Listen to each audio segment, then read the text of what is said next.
She was supposed to give him a ticket. Instead, she saw the wedding ring on his finger and the empty seat where a wife should have been. When Officer Megan Brooks pulled over Lucas Hale on that rain-soaked night, she thought it was just another speeding violation. But one careless joke about the wife waiting at home shattered everything. Because Lucas's wife wasn't waiting anywhere. She had been gone for 2 years. And in the back seat, a 5-year-old boy watched his father's heart break all over again. What happens when two broken people collide at life's worst moments? Stay with me until the end to find out. Hit that like button and comment your city below. I want to see how far this story travels. The windshield wipers couldn't keep up with the rain. Lucas Hale gripped the steering wheel of his aging Honda Accord, knuckles whitening as sheets of water cascaded down the glass faster than the blades could clear them.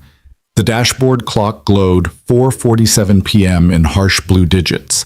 13 minutes until Noah's therapy appointment, and they were still 20 minutes away under normal conditions. These were not normal conditions. "Daddy, are we going to be late?" Lucas glanced in the rearview mirror at his 5-year-old son, buckled securely in his booster seat, clutching a worn stuffed elephant named Gerald. Noah's dark eyes, so much like his mother's that it sometimes stole Lucas's breath, watched him with that particular mixture of concern and trust that only children could manage. "We're going to try really hard not to be, buddy," Lucas said, forcing his voice into something resembling calm. "Dr. Patterson understands when the weather's bad." What Lucas didn't say was that this was the third appointment they'd nearly missed this month. What he didn't say was that the speech therapist had gently suggested that consistency was crucial for Noah's progress, that the boy's selective mutism wouldn't improve if his sessions kept getting disrupted. What he didn't say was that he'd left work early again, probably earning another disapproving look from his supervisor because the babysitter had called in sick and there was no one else. There was never anyone else. The speedometer crept up, 55, 60, 65 in a 45 zone. Lucas knew it was reckless. He knew it was exactly the kind of decision that could make everything worse. But the thought of Noah sitting in that waiting room, watching other kids come and go, wondering why his father couldn't even get him to an appointment on time. Red and blue lights exploded in his rear view mirror. "No," Lucas breathed. "No, no, no." He pulled over to the shoulder, the tires splashing through puddles that had formed along the edge of the road. Rain hammered the roof of the car like 1,000 tiny fists, and Lucas dropped his forehead against the steering wheel for just a moment, allowing himself 3 seconds of defeat before he had to be a functional adult again. "Daddy?" Noah's voice was small, uncertain. "Are we in trouble?" Lucas turned around, manufactured a smile that felt like it might crack his face. "No, baby. Daddy just made a mistake. It's okay. Everything's going to be okay." The words tasted like ash in his mouth. Through the rain-streaked side mirror, he watched a figure emerge from the patrol car. A woman, he could tell by her silhouette, moving with purposeful efficiency despite the downpour. She wore the standard dark uniform of the local police department, and as she approached, Lucas noticed she'd forgone an umbrella entirely, letting the rain soak through her regulation jacket as if it simply wasn't worth acknowledging. He rolled down his window, and immediately cold water spattered across his face and the interior of the car. "License and registration, please." Her voice was professional, clipped, but not unkind. Lucas fumbled for his wallet, his fingers suddenly clumsy as he extracted his driver's license. The registration was in the glove compartment, and he had to lean across the passenger seat to retrieve it, painfully aware of every second ticking away. "I know I was speeding," he said as he handed over the documents. "I'm sorry. I know that's not an excuse, but my son has an appointment and we're already late, and the rain is why you should have been going slower, not faster." Lucas looked up at her for the first time. Officer M. Brooks, according to her nameplate. She had dark hair pulled back in a severe ponytail, rain dripping down a face that might have been carved from stone for all the expression it showed. But her eyes, brown, sharp, missing nothing, those eyes held something that contradicted the rigid set of her jaw, something that looked almost like understanding. "I know," he said quietly. "You're right, I know." She glanced at his license, then at the registration, then through the window at Noah in the back seat. Something shifted in her expression, too subtle to name. Wait here." She walked back to her patrol car and Lucas watched her go, then turned to check on Noah. The boy had pressed himself against the window, watching the officer with wide eyes. "It's okay, buddy. She's just doing her job." "Is she going to take you to jail?" "No, Noah. No, she's just going to give Daddy a ticket. It's like a note that says I have to pay money for breaking the rules." "Like a timeout for grown-ups?" Despite everything, Lucas felt a ghost of a smile cross his face. "Yeah, exactly like that." The minutes stretched like taffy. Lucas watched the clock change from 4:52 to 4:53 to 4:54, each digit a small death. He thought about calling Dr. Patterson's office, but what would he even say? "Sorry, I was speeding because I'm barely holding my life together, and now I'm going to be even later because I'm getting a ticket. And please don't give up on my son because I'm clearly failing at everything." Officer Brooks returned, a clipboard in hand, and Lucas's heart sank at the sight of the citation already filled out. "Mr. Hale." She leaned down to window level, and this close, he could see the raindrops caught in her eyelashes, the slight tension in her jaw. "You are doing 67 in a 45 zone in these conditions. That's not just speeding. That's reckless." "I know. I'm sorry." "You keep saying that." There was no judgment in her tone, just observation. "But sorry doesn't undo what happens when you hydroplane into oncoming traffic with your son in the back seat." The words hit him like a physical blow and he flinched. She was right. She was absolutely right, and he hated her for it, and he hated himself more. "I understand," he said, his voice thick. "It won't happen again." She studied him for a long moment, then glanced at his left hand where it rested on the steering wheel, at the gold band that still circled his ring finger. Running late to meet the wife? The question was casual, almost friendly, the kind of throwaway comment people made 100 times a day without thinking. But it landed on Lucas like a bomb, detonating somewhere deep in his chest where he kept all the things he couldn't afford to feel during daylight hours. He didn't answer immediately. Couldn't answer. His throat had closed up and he was suddenly, terrifyingly aware of the tears pricking at the corners of his eyes. "Not now. Please. Not now." "Mr. Hale?" "There is no wife." The words came out rough, scraped raw. "Not anymore." He watched her face change, watched the professional mask crack, watched understanding flood in, followed immediately by horror at what she'd just said. Her eyes dropped to the ring, then back up to his face, and for a moment she looked as exposed as he felt. She stopped, started again. "I'm sorry. I shouldn't have assumed." "It's fine." It wasn't fine. Nothing was fine. "Can I just have the ticket, please? We're really late." But something had shifted in the space between them. Officer Brooks looked at the citation in her hand, then through the window at Noah, who had gone very quiet in his booster seat, clutching Gerald the elephant like a lifeline. "How long ago?" she asked softly. Lucas should have told her it was none of her business, should have maintained the boundaries between traffic stop and personal revelation. But the rain was still falling, and his son was still watching, and 2 years of grief and exhaustion had worn away whatever walls he might have once had. 2 years, 3 months, and 11 days. He didn't know why he was so precise. He didn't know why he told her at all, but the words fell out of him like stones, heavy and inevitable. Officer Brooks was quiet for a long moment. Then she did something unexpected. She tore the citation in half. "You're getting a warning," she said. "One time only. Get your son to his appointment, Mr. Hale. And for what it's worth..." She paused, seemed to wrestle with something. "The ring. I get it. Some things you're not ready to let go of, even when everyone else thinks you should." Before he could respond, she was walking back to her patrol car, and Lucas was left sitting in the rain with half a torn ticket and a tightness in his chest that he couldn't name. What's his soul? They made it to Dr. Patterson's office with 2 minutes to spare. The therapist, a kind-eyed woman in her 50s with silver-streaked hair and a collection of colorful scarves, didn't comment on their disheveled appearance or the rain they tracked across her pristine carpet. She simply smiled at Noah, complimented Gerald the elephant on his distinguished appearance, and ushered the boy into her office with the promise of new stickers for his progress chart. Lucas collapsed into one of the waiting room chairs, suddenly aware of how wet he was, how tired he was, how close he'd come to falling apart in front of a complete stranger. The ring on his finger felt heavier than usual. He'd thought about taking it off more times than he could count.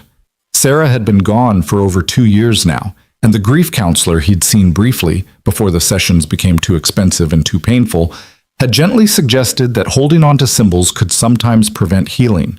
His mother had said, more bluntly, that wearing a dead woman's ring wasn't healthy for him or for Noah. But every time he tried to remove it, he felt like he was betraying something, betraying Sarah, betraying the promises they'd made, betraying the life they were supposed to have together. Noah had been 3 when Sarah died. A brain aneurysm, the doctors had said, quick and painless, as if that was supposed to be a comfort. One moment she was standing in the kitchen, laughing at something on her phone, and the next she was on the floor, and by the time the ambulance arrived, she was gone. Noah had been in his high chair. He'd seen everything, and for 6 months afterward, he hadn't spoken a single word. The selective mutism had improved gradually with time and therapy, and Lucas's desperate, clumsy attempts at being both father and mother to a traumatized child. Noah talked now, at home anyway, and in Dr. Patterson's office, and occasionally at school if he felt safe enough. But there were still days when the words wouldn't come, when the little boy retreated somewhere Lucas couldn't follow, and all he could do was hold his son and wait for him to find his way back. 45 minutes later, Noah emerged from the office with a sheet of dinosaur stickers and a smile that made everything else worth it. Dr. Patterson says I'm making excellent progress, Noah announced, carefully placing a stegosaurus sticker on Lucas's jacket. She says my words are getting braver. That's because you're brave, Lucas said, scooping his son up and holding him close. The bravest kid I know. On the drive home, Noah fell asleep in his car seat, Gerald the elephant tucked under his chin. Lucas drove slowly, carefully, keeping well under the speed limit despite the empty roads. The rain had finally stopped, leaving the world washed clean and gleaming under the streetlights. He couldn't stop thinking about Officer Brooks, not because of the torn ticket, though that kindness had surprised him, not even because of her comment about the ring, though that had pierced something he'd thought was numb by now. No. It was the look in her eyes when she'd realized her mistake, the flash of genuine pain, like she knew exactly what it meant to carry loss you couldn't explain. Who was she? What had she lost? Lucas shook his head, trying to clear it. It didn't matter. They would never see each other again. The city had over 100,000 people, and the chances of their paths crossing twice were essentially 0. He had enough complications in his life without adding a mysterious police officer to the list. The apartment was quiet when they got home. The kind of quiet that used to feel peaceful when Sarah was alive, but now felt like absence. Lucas carried Noah inside, still sleeping, and laid him gently on his bed, pulling off his shoes but leaving him in his clothes. The boy didn't stir, worn out from the day's emotional expenditure. Lucas stood in the doorway for a long moment, watching his son sleep, feeling the familiar mixture of love and terror that had become his constant companion since Sarah's death. This child was depending on him. This small, wounded, beautiful child was counting on him to get everything right, and most days Lucas felt like he was barely treading water. His phone buzzed, a text from his supervisor. Need to discuss your schedule. Please see me first thing tomorrow. Lucas stared at the message until the screen went dark, then shoved the phone in his pocket and went to the kitchen to figure out what he could make for dinner with the random contents of his refrigerator. This was his life now. This collection of small, grinding struggles that never seemed to add up to anything except exhaustion. Getting Noah to school and therapy and doctor's appointments. Managing a job that demanded more hours than he had to give. Paying bills that always seemed to grow faster than his salary. Trying, somehow, to be enough for a child who had already lost so much. He found half a package of pasta and some questionable-looking tomato sauce, and decided that would have to do. 3 days later, Lucas took Noah to the park. It was Saturday, one of those rare spring mornings that felt like a gift after the endless gray of winter. The sky was a sharp, impossible blue, and the air smelled like cut grass and possibility. Noah had been asking to go to the park for weeks, and Lucas had kept putting it off because there was always something more urgent, something that demanded his attention more than his son's happiness. Today, he decided, was going to be different. They found a spot near the playground, and Lucas spread out the old blanket they'd brought from home while Noah ran toward the swings with single-minded determination. For a while, Lucas just sat and watched his son pump his legs to go higher, watched the wind catch his dark hair, watched the pure, uncomplicated joy on his face.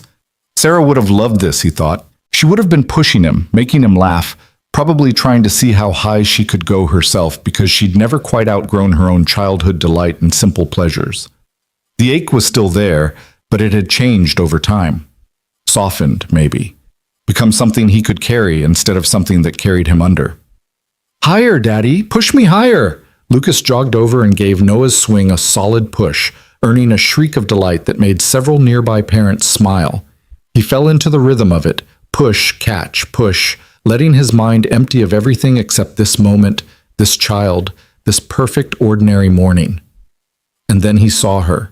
She was sitting on a bench near the ice cream cart, out of uniform, wearing jeans and a faded blue sweater that made her look younger, softer, entirely different from the rigid officer who had pulled him over in the rain. Her dark hair was loose around her shoulders, and she was watching the children play with an expression that Lucas recognized instantly. Longing, mixed with something like grief. She hadn't seen him yet, and for a moment he considered pretending he hadn't seen her either. It would be easier, cleaner. They could remain strangers who had shared one awkward moment in a rainstorm, nothing more. But Noah chose that moment to lose his grip on Gerald the elephant, and the worn stuffed animal went flying through the air to land directly at Officer Brooks's feet. She picked it up, looked at it, and then her eyes followed the trajectory back to the swings, to Noah, who had already jumped down and was running toward her with the fearless trust of childhood. "That's Gerald," Noah announced. "He's my best friend. Well, my best animal friend. My best people friend is Daddy." Officer Brooks looked down at the earnest little face in front of her, and something in her expression cracked open. "Gerald's a very handsome elephant," she said softly. "I can see why he's your best animal friend." "He used to be Mommy's," Noah said matter-of-factly. "But she went away to be a star, so now he's mine. Daddy says she picked the brightest star she could find so we can always see her at night." Lucas reached them just in time to see the color drain from Officer Brooks's face. Their eyes met over Noah's head, and the moment stretched, full of things neither of them knew how to say. "We meet again, Mr. Hale," she said finally. "Apparently." He put a hand on Noah's shoulder, gently steering him back toward the playground. "Buddy, why don't you go try the monkey bars? I need to talk to this nice lady for a minute." Noah considered this, then nodded seriously. "Okay, but don't let her give you another timeout for grown-ups." He ran off, Gerald clutched safely in his arms, leaving Lucas alone with a woman who had seen him at his worst and shown him unexpected grace. "I should apologize," Lucas said, "for the other day, for unloading on you like that. You were just doing your job, and I made it weird. You made it human." She stood up, and he noticed for the first time that they were almost the same height. "I'm the one who should apologize. What I said about your wife, you didn't know. I should have been more careful." She glanced toward the playground where Noah was now attempting the monkey bars with more enthusiasm than skill. "He's a good kid. He's the best thing in my life." The words came out simple and true, and Officer Brooks nodded like she understood exactly what he meant. "I'm Megan," she said suddenly. "Since we've already skipped past all the normal getting-to-know-you stuff straight into tragedy, we might as well be on first-name terms." Lucas felt something loosen in his chest, something that had been wound tight for longer than he could remember. "Lucas, but you knew that from my license." Lucas Hale, 842 Maple Street, apartment 4B, born June 15th. She smiled slightly. "It's a lot easier to remember someone when you've written them a ticket, even one you ended up tearing in half." "Why did you do that?" The question had been bothering him for days. Traffic cops didn't tear up tickets for people they'd never met, especially not people who'd been doing 22 miles over the limit in dangerous conditions. It wasn't logical. It wasn't professional. Megan looked away toward the ice cream cart, toward anywhere but his face. "My mother has dementia," she said finally. "Early onset. She's only 62, and most days she doesn't recognize me anymore. When she first got sick, I used to break every speed limit in the city trying to get to her when the care facility called. I got 3 tickets in 6 months before my captain pulled me aside and told me I was going to lose my license if I kept it up. She paused, and Lucas waited, understanding that whatever she was going to say next mattered. Nobody ever tore up those tickets, she continued quietly. Nobody ever looked at me and saw anything except a reckless driver who should know better. So when I saw you, wet, exhausted, wearing a wedding ring you can't take off, trying to get your kid to an appointment, she shrugged. I saw myself. And I decided to be the person I wished someone had been for me. Lucas didn't know what to say. The intimacy of the confession startled him, the way she had matched his vulnerability with her own, creating a strange equilibrium between them. I'm sorry about your mother, he said finally. I'm sorry about your wife. They stood there for a moment, two wounded people recognizing each other in the bright morning light, and Lucas felt something shift in his chest. Not attraction, exactly. Something quieter, something like recognition. Daddy! Daddy, I made it across the whole thing! Noah came running back, triumph radiating from every inch of his small body, and the moment broke. That's amazing, buddy! Lucas swept his son up, spinning him around until Noah giggled. I'm so proud of you. When he put Noah down, the boy turned to Megan with the directness of childhood. Do you want to get ice cream with us? Daddy always gets chocolate chip and I get strawberry, but you can get whatever kind you want. Megan looked at Lucas, a question in her eyes. He should say no. He should make some excuse about having to get home, about not wanting to impose on her day off, about all the logical reasons why sharing ice cream with a stranger was a bad idea. We'd love the company, he heard himself say. If you're not busy. The smile that crossed Megan's face was small but genuine, transforming her stern features into something almost soft. I'm not busy, and I've always been a mint chocolate chip person myself. They walked to the cart together, the three of them, and Lucas tried not to think about how natural it felt, how right, in some way he couldn't explain. Noah chattered the whole way about the monkey bars and Gerald and the dinosaur stickers from Dr. Patterson, and Megan listened with the kind of focused attention that Lucas had rarely seen adults give to children. You're a police officer, Noah said as they waited for their ice cream. It wasn't a question. That's right. Do you catch bad guys? Sometimes. Megan crouched down to Noah's level, her expression serious. But mostly, I try to help people. That's the most important part of the job. Noah considered this. Daddy says helpers are the best kind of people. Daddy sounds pretty smart. He is. He's the smartest person I know, except for maybe Dr. Patterson.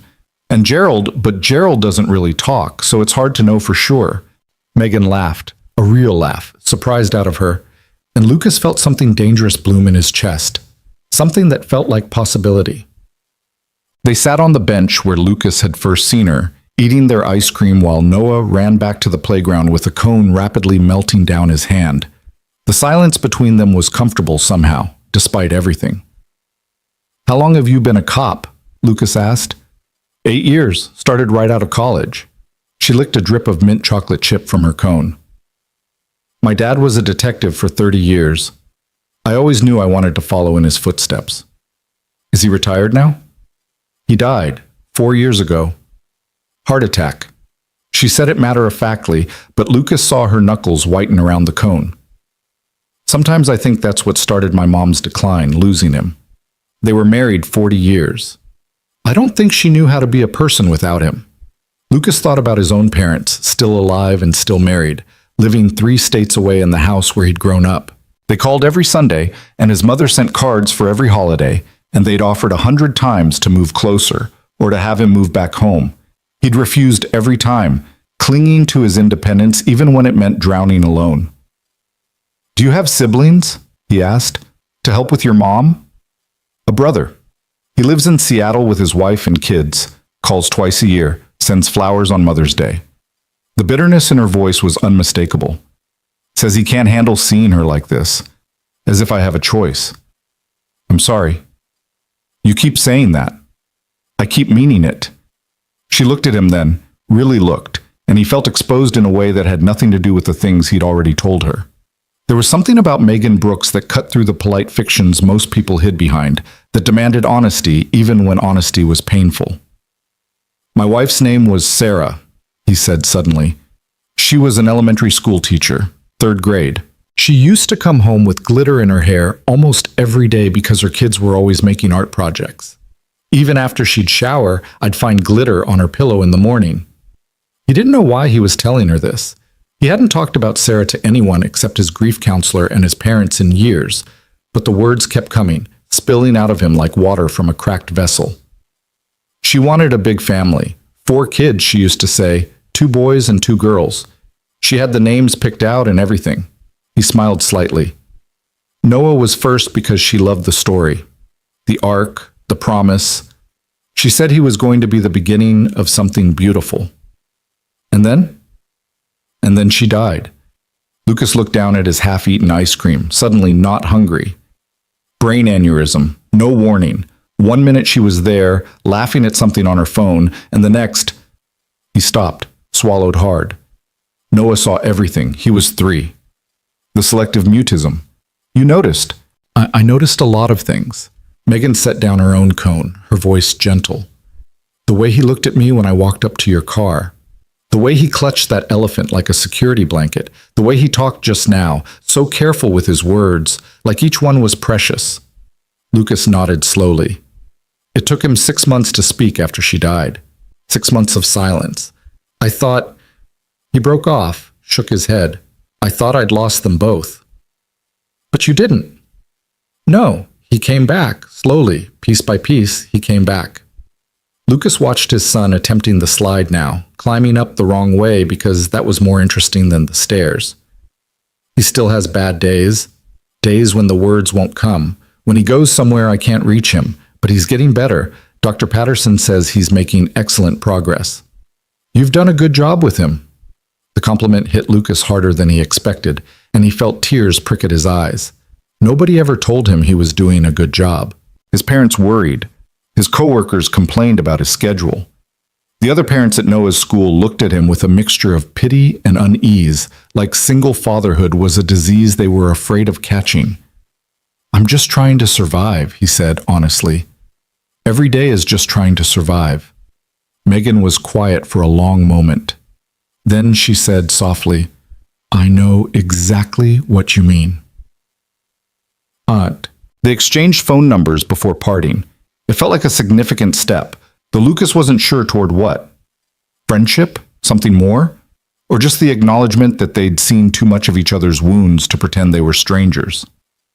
For emergencies, Megan said as she typed her number into his phone, or if you ever need someone to talk to, someone who gets it. Same, Lucas said, and meant it. She left first, heading toward the parking lot with a wave over her shoulder, and Lucas sat on the bench for a long time afterward, watching Noah play, thinking about everything and nothing. That night, after dinner and bath time and the careful ritual of bedtime stories, Lucas stood in his darkened bedroom looking at the wedding ring on his finger. For the first time in over 2 years, he took it off. Not forever. He wasn't ready for forever. But he set it carefully on the dresser, next to the framed photo of Sarah that he still kept by his bed, and he looked at the pale strip of skin where the ring had been. I'm not betraying you, he said quietly to the photo. I'm just trying to figure out how to live. Sarah smiled back at him, frozen in time, forever beautiful, forever gone. Lucas went to sleep that night without the ring on his finger, and for the first time in months, he didn't dream of drowning. The text came 3 days later at 11 at night when Lucas was sitting at his kitchen table, staring at a stack of bills he couldn't figure out how to pay. Bad night. Mom didn't recognize me at all. Kept asking when her daughter was going to visit. He stared at the message for a long moment, then typed back, I'm sorry, that sounds incredibly hard. It is. I don't know why I'm telling you this, because sometimes you need to tell someone. A long pause. Then, thank you for not trying to fix it. I've learned you can't fix most things. You just have to sit with them. Another pause. That's either really wise or really depressing. Probably both. This time, when she responded, he could almost hear her laugh through the text. Fair enough. They talked for 2 hours that night, about nothing and everything. About her mother's bad days and her brother's absence, and the weight of being the only one who showed up. About Lucas's job and his fear that he was failing Noah, and the way the apartment felt too quiet after bedtime. About grief and guilt, and the strange loneliness of carrying burdens that no one else could see. When Lucas finally fell asleep, his phone was still in his hand, and the last message on the screen was from Megan. Same time tomorrow? He'd responded with a single word. Yes. And something that had been frozen solid in his chest for over 2 years began, very slowly, to thaw. They fell into a routine over the following weeks. Texts during the day, quick check-ins, shared jokes, small moments of connection that brightened hours that would otherwise be gray. Longer conversations at night, after Noah was asleep, when the quiet of the apartment felt less like loneliness and more like intimacy. They didn't see each other in person again. Not at first. It was safer this way, Lucas told himself. Less complicated. But the truth was, he was scared. Scared of what he felt when he saw her name appear on his phone. Scared of the way his heart lifted when she laughed at something he'd said. Scared of the possibility that this might become something more than friendship, and terrified of what that would mean. He wasn't ready. He would never be ready. Sarah had been the love of his life, and he'd made promises to her that didn't end just because she had. And yet, when Megan called him one night, crying, because her mother had wandered out of the care facility and been found 3 blocks away in her nightgown, Lucas didn't hesitate. "Where are you?" "At the facility. They're doing a checkup to make sure she didn't hurt herself." "I'll be there in 20 minutes. "Lucas, you don't have to." "I'll be there in 20 minutes. He called his neighbor, an elderly woman named Mrs. Chen, who had been watching Noah occasionally in exchange for Lucas fixing things around her apartment, and asked if she could sit with Noah for a few hours. Then he drove across town to a care facility he'd never seen, following the GPS through unfamiliar streets, and found Megan sitting alone in a sterile waiting room with tears streaming down her face. He didn't say anything. He just sat down next to her and pulled her into his arms. She cried for a long time. Ugly crying, the kind that didn't care about dignity or appearances, the kind that had been building up for months or maybe years. Lucas held her through all of it, his hand in her hair, his voice murmuring soft nonsense that didn't mean anything except, I'm here, I'm not leaving." When she finally pulled back, her face was blotchy and swollen, and she looked at him with something like wonder. "Why did you come?" "Because you needed me." "That's not..." She shook her head. "People don't do that, Lucas. People say they'll be there, and then when things get hard, they disappear. My brother did it. My ex-boyfriend did it. Everyone does it." "I'm not everyone." She stared at him, and he could see her trying to find the catch, the hidden agenda, the reason why this kindness would eventually turn into another disappointment. He understood that impulse. He'd had it himself, every time someone had offered help after Sarah died. "I'm not trying to fix anything," he said quietly. "I know I can't fix this. I just didn't want you to be alone." Something broke open in Megan's face then, and she kissed him. It was sudden and desperate, and tasted like salt from her tears. And Lucas kissed her back without thinking, without questioning, without any of the hesitation that had been holding him back for weeks. For a long moment, there was nothing but this, her lips against his, her hands fisted in his shirt, the release of something that had been building since that first rain-soaked night. Then reality came crashing back and Megan pulled away. "I'm sorry," she said. "I shouldn't have. I'm a mess right now, and you..." "Megan, you have your own stuff going on, and this isn't fair to you, and Megan?" She stopped, looked at him. "I wanted you to do that," Lucas said simply. "I've wanted it for weeks. I've just been too scared to admit it." "Scared of what?" "Of feeling something again. Of wanting something again." He touched her face, wiping away the last of her tears. "Of dishonoring Sarah's memory." "Is that what this would be? Dishonoring her?" Lucas thought about it honestly. Thought about Sarah, who had loved him fiercely and wanted his happiness above everything else. Thought about what she would say if she could see him now, sitting in this sterile waiting room with a woman who had also been broken by loss. "No," he said finally. "I don't think she would see it that way." Megan's laugh was shaky but real. "So what do we do now?" "I don't know." He took her hand, laced his fingers through hers. Figure it out, I guess, together. Together, she repeated, like she was testing the word. I'm not very good at together. Neither am I, but maybe we can learn. A nurse appeared in the doorway then, calling Megan's name, and the moment was over. But as they stood up, Megan's hand still in his, Lucas felt something he hadn't felt in over 2 years. Hope. Small and fragile and easily crushed, but real. And for the first time since Sarah died, he thought that maybe, just maybe, he might be ready to try again. The weeks that followed moved like water finding its natural course, slowly at first, uncertain of its direction, then gaining momentum as the path became clear. Lucas found himself living for the small moments now. The buzz of his phone during his lunch break, knowing it would be Megan sending him a photo of something absurd she'd seen on patrol, a dog wearing sunglasses in a convertible, a street sign that someone had altered to read "Slow children at play video games." The sound of her voice late at night, tired but warm, telling him about her day while he lay in bed and listened like her words were music he'd been missing his whole life. They saw each other twice more in person during those first 3 weeks, once for coffee on her day off, once for another trip to the park with Noah. Both times they'd kept things careful, appropriate. The kiss in the hospital waiting room hung between them like an unspoken promise, acknowledged but not repeated. Lucas told himself he was being responsible, taking things slow, making sure this was real before he let it become something that could hurt him, or worse, hurt Noah. But the truth was more complicated than that. "You're scared," Megan said one night, her voice crackling slightly through the phone speaker. It wasn't an accusation, just an observation, the kind she was good at making. Lucas stared at the ceiling of his bedroom, phone resting on the pillow beside his head. "I'm terrified," he admitted. "Of me? Of everything. Of wanting this.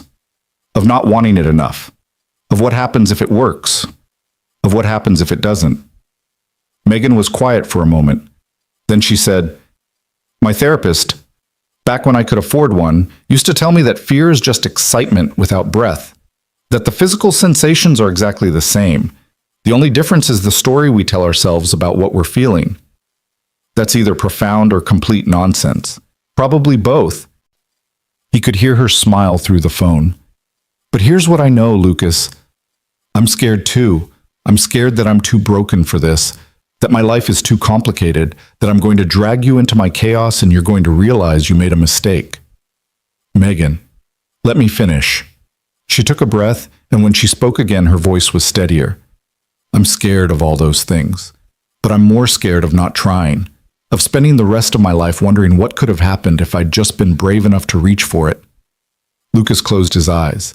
In the darkness behind his eyelids, he saw Sarah's face, not as she'd been at the end, crumpled on the kitchen floor, but as she'd been in life, laughing, vibrant, the kind of person who grabbed happiness with both hands and dared the universe to take it from her. She would have liked Megan, he realized. They would have been friends. "I want to try," he said quietly. "I want to try being brave." "Yeah? Yeah, but I need to do something first, something I should have done a long time ago." "What's that?" Lucas reached over to his nightstand where his wedding ring had sat untouched since that first night he'd taken it off.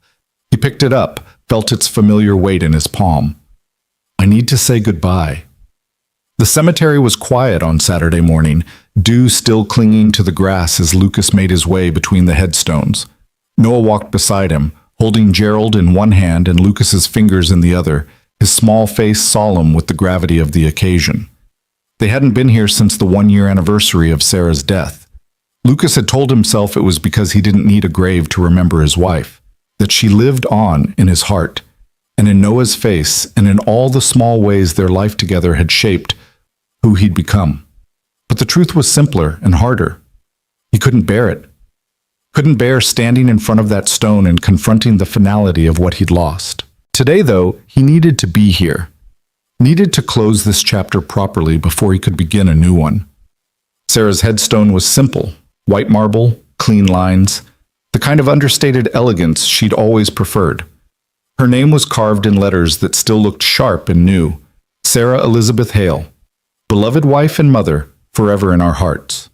Below that, the dates that contained her entire life. 31 years.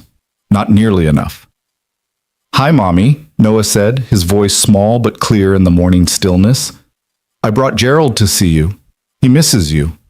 I miss you too, but Daddy says you're always watching us from your star, so I wave at the sky every night just in case you can see. Lucas felt his throat close up. He'd thought he was prepared for this. He wasn't. Noah continued talking to the headstone, telling Sarah about school and Dr. Patterson and the monkey bars at the park. He mentioned the police officer they'd met, the one who liked mint chocolate chip ice cream and had a nice laugh. He didn't seem to understand the significance of any of it, just reported the facts of his life with the openness of childhood.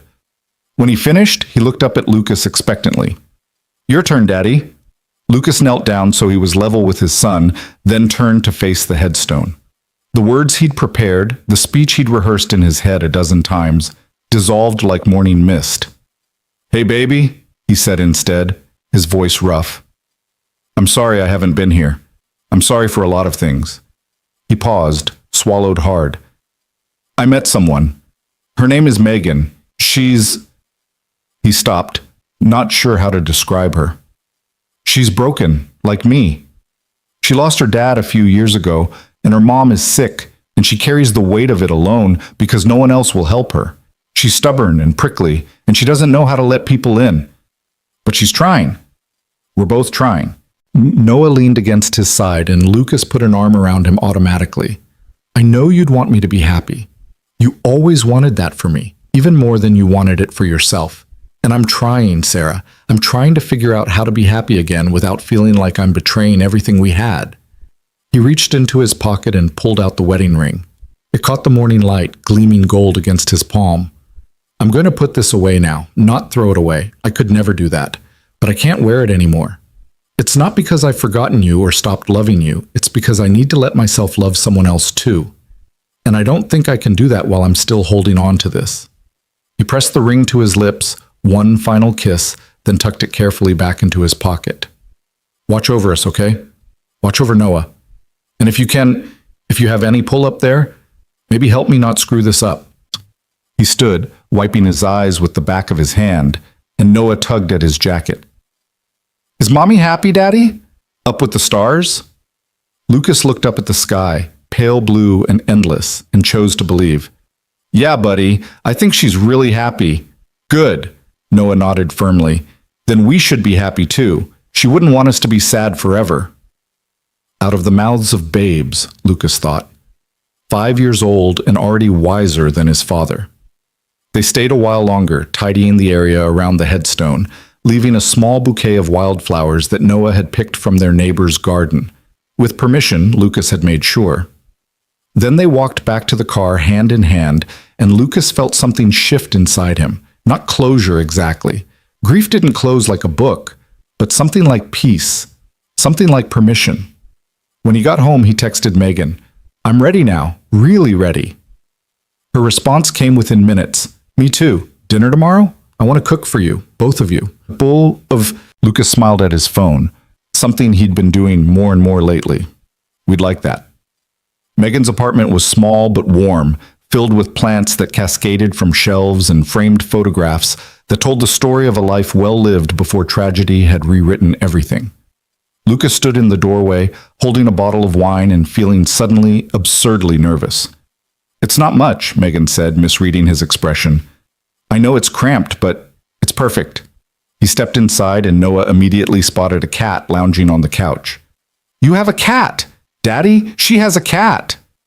His name is Sergeant, Megan said, crouching down to Noah's level. He's very old and very grumpy, but he loves children. You can pet him if you're gentle. Noah approached the cat with reverent caution, and Sergeant, contradicting his owner's description, immediately began purring like a motor. Lucas watched his son's face light up with pure joy, and something clicked into place in his chest. This was what he'd been missing. This feeling of rightness, of pieces fitting together. You're staring, Megan said, coming to stand beside him. Sorry, this is nice. Being here, being with you. She smiled, that small, genuine smile that he'd come to recognize as her real one, the one she didn't show to most people. Come help me in the kitchen. I'm making lasagna and I need someone to judge whether I've added enough garlic. Is there such a thing as enough garlic? A man after my own heart. The kitchen was tiny, barely room for two people, and they kept bumping into each other as they worked, reaching for the same spoon, turning at the same moment, bodies almost touching. Each near collision sent electricity through Lucas's skin, and he knew from the slight flush on Megan's cheeks that she felt it too. Tell me something, she said as she layered noodles into a baking dish. Something I don't know about you. Lucas considered the question. I was pre-med in college, made it all the way to my senior year before I realized I didn't actually want to be a doctor. I just wanted to make my parents proud. What did you switch to? Business. Not exactly a passion project, but it paid the bills. He paused. Sarah wanted me to write. She thought I had talent. I used to make up stories for her, elaborate things with characters and plot twists. She said I should try to publish something. Why didn't you? Life got in the way, work, then Noah, then... He didn't need to finish the sentence. Megan was quiet for a moment, spreading ricotta with careful attention. Maybe you should try again. Writing, I mean. Maybe. Lucas reached past her for the mozzarella, and their arms brushed. Neither of them moved away. Your turn. Tell me something I don't know about you. She didn't answer right away. When she did, her voice was softer than he'd ever heard it. I almost quit the force. After my dad died, I couldn't see the point anymore. He was the reason I became a cop, and without him there to, I don't know, validate it somehow, the whole thing felt meaningless. What stopped you? A call. Domestic violence situation. Woman barricaded in her bathroom with two kids while her husband tried to break down the door. I was first on scene. Megan's hands had stilled on the baking dish. I got them out, got her to a shelter, connected her with resources. Found out later she got a restraining order, filed for divorce, went back to school for nursing. She's doing okay now. Her kids are doing okay. That's amazing. That's the job. She resumed her work, but Lucas could see the emotion she was trying to hide. That's what it's supposed to be, not tickets and paperwork and politics. Helping people. Making a difference. You make a difference. You made a difference to me. She looked up at him, and for a moment they were frozen there in the tiny kitchen, inches apart, the air between them charged with everything they hadn't said. Daddy, Sergeant fell asleep on my lap. Noah's voice rang out from the living room, breaking the spell. Megan laughed, stepping back and brushing a strand of hair from her face. We should probably rescue him before he's stuck there all night. That cat weighs like 15 pounds. Dinner was simple and perfect. The lasagna was slightly overdone at the edges and slightly underdone in the middle, and it was the best meal Lucas had eaten in years. They sat around Megan's small table, and Noah chattered about everything: school, Dr. Patterson, the drawings he'd been making, the butterfly he'd seen in the garden yesterday.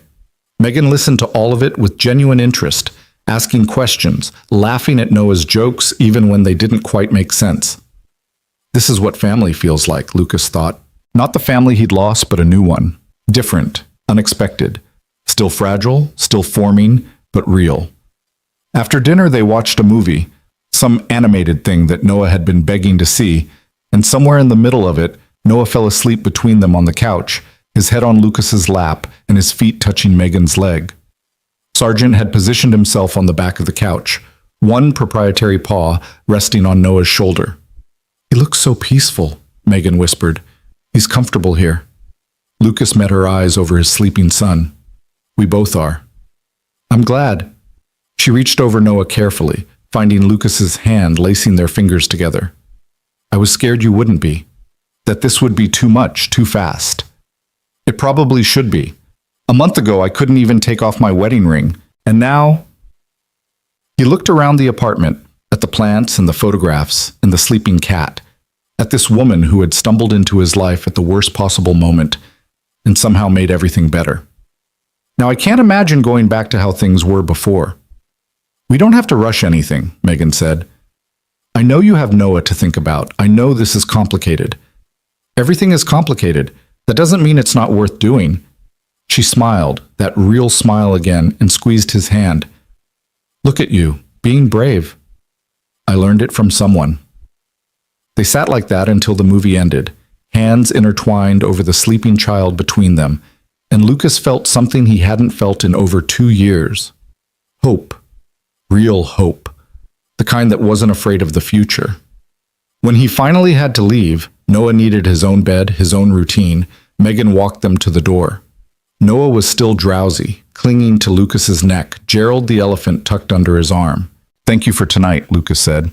"Thank you for coming." She hesitated, then leaned in and kissed him softly.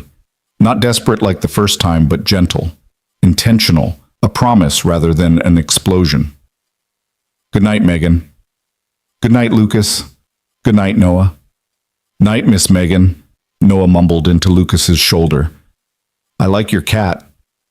Lucas carried his son to the car, and as he buckled Noah into his booster seat, the boy looked up at him with sleepy eyes. "Daddy?" "Yeah, buddy." "Is Miss Megan going to be around for a while?" Lucas thought about the question, about all its implications, about the hope and the fear and the possibility wrapped up in those simple words. "I think so, buddy. I hope so."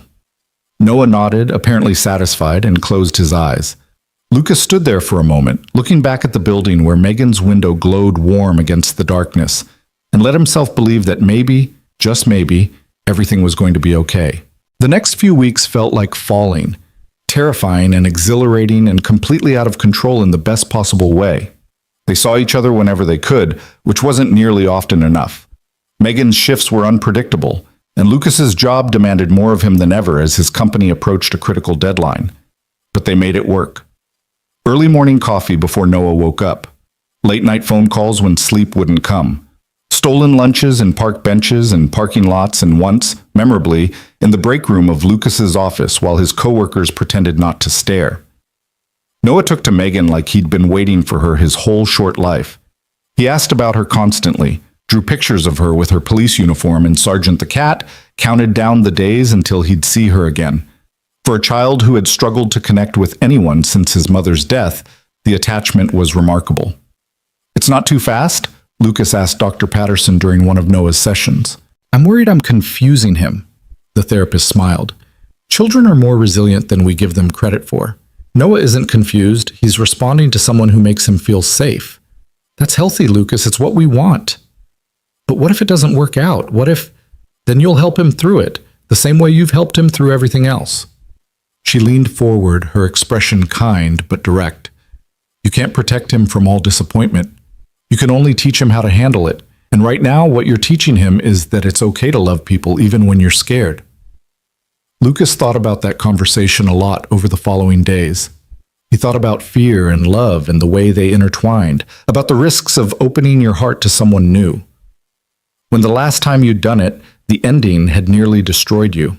But then Megan would text him something silly, or Noah would say her name in his sleep, or he'd catch himself smiling for no reason at all, and the fear didn't seem so important anymore. It was a Thursday evening, 3 weeks after that first dinner at Megan's apartment, when everything started to shift. Lucas was at work, trying to finalize a presentation for the next morning when his phone buzzed with a call from Megan. He almost let it go to voicemail. He was so close to being done, just another hour maybe, but something made him pick up. "Hey, what's up?"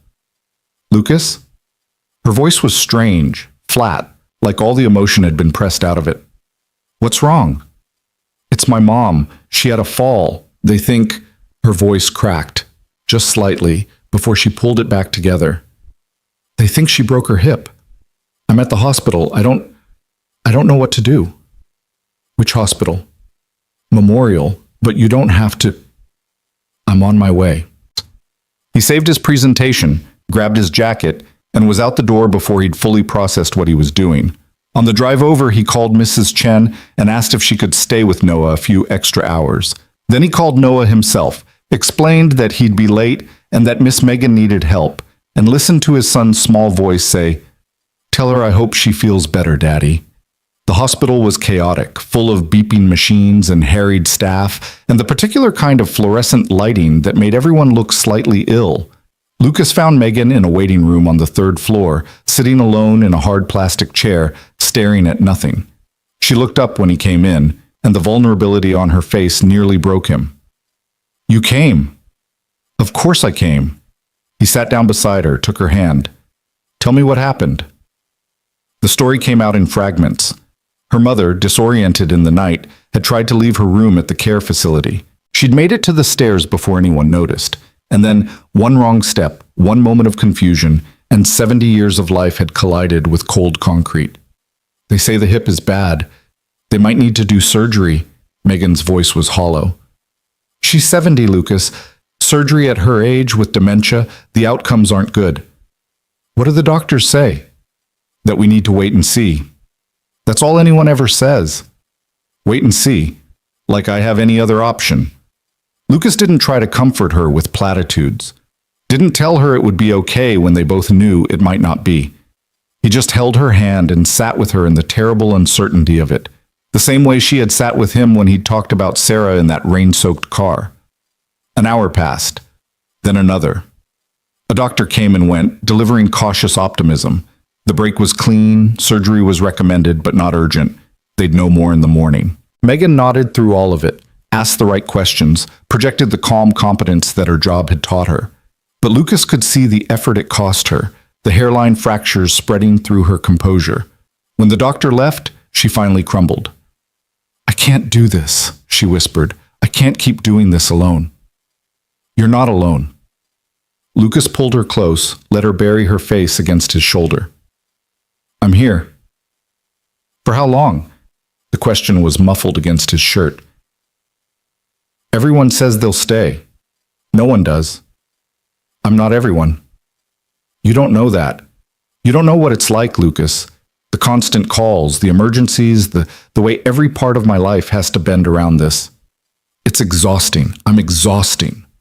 Lucas pulled back so he could look at her face. Her eyes were red, her cheeks blotchy, her hair escaping from its usual ponytail in wild strands. She looked defeated in a way he'd never seen before, and it terrified him. "Listen to me," he said. "I know exactly what it's like to carry something heavy alone.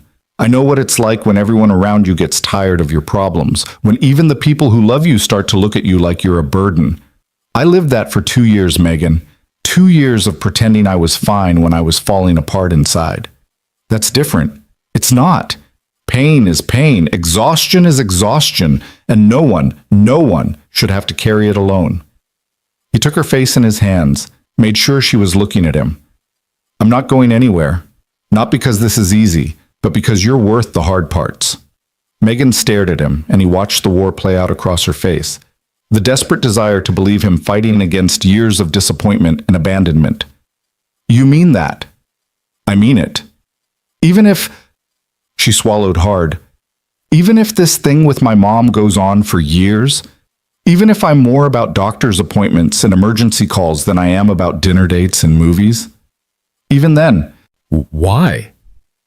The question was simple, but Lucas could hear everything behind it. Why me? Why this? Why would anyone choose to step into this disaster of a life? "Because I know what it's like to love someone who needs more than you feel like you have to give," he said slowly.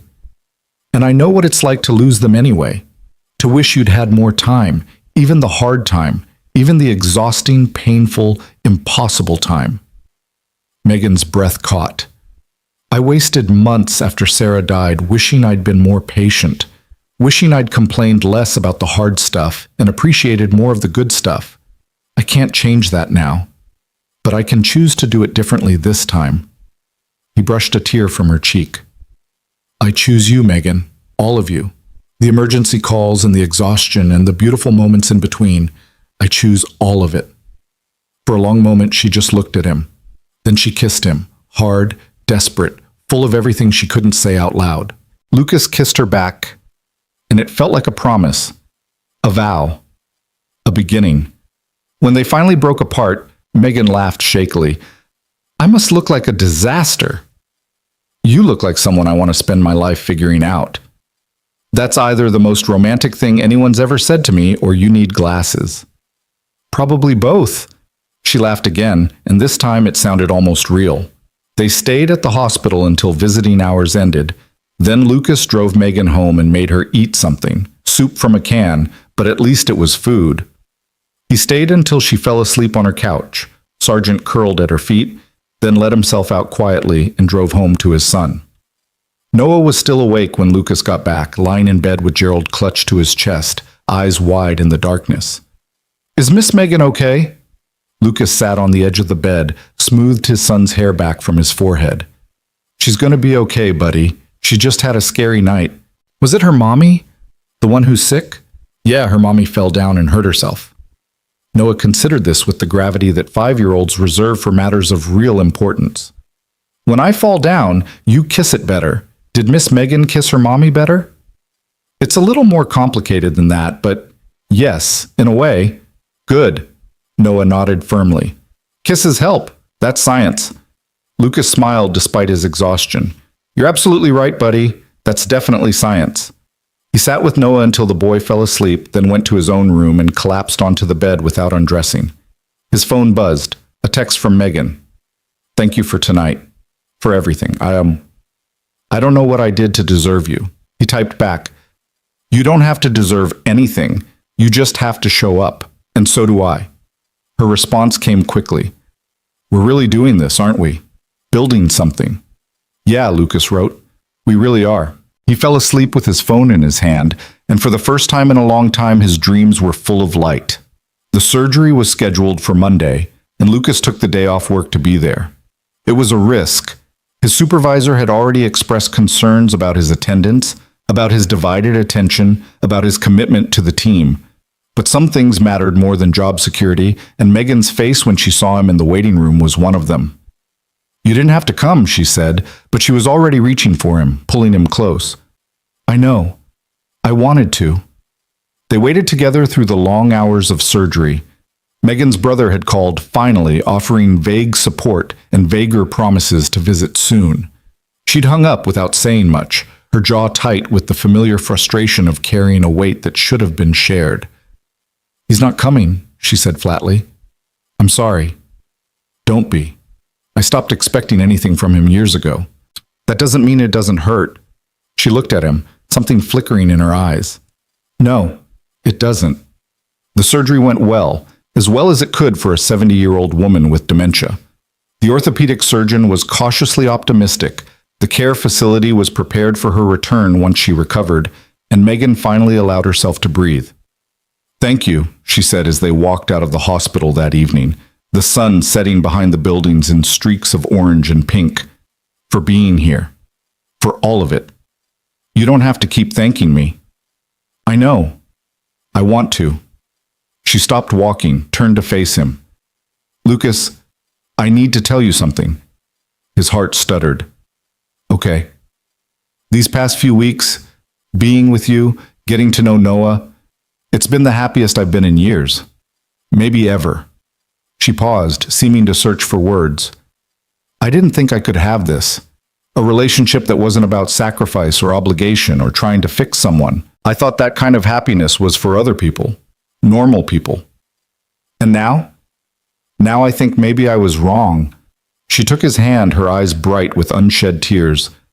"I'm falling for you, Lucas. Really falling. And it scares me to death." Lucas felt his breath catch. "It scares me too." "Good." She laughed shakily. "I'd hate to be the only one terrified." He pulled her close, right there on the sidewalk outside the hospital, and held her while the sun finished setting and the streetlights flickered on around them. "I'm falling, too," he murmured against her hair. "Have been for a while now. What do we do about it? We keep falling, I guess, and hope we land somewhere soft." She laughed again, and this time it sounded like joy. The weeks after the surgery were hard.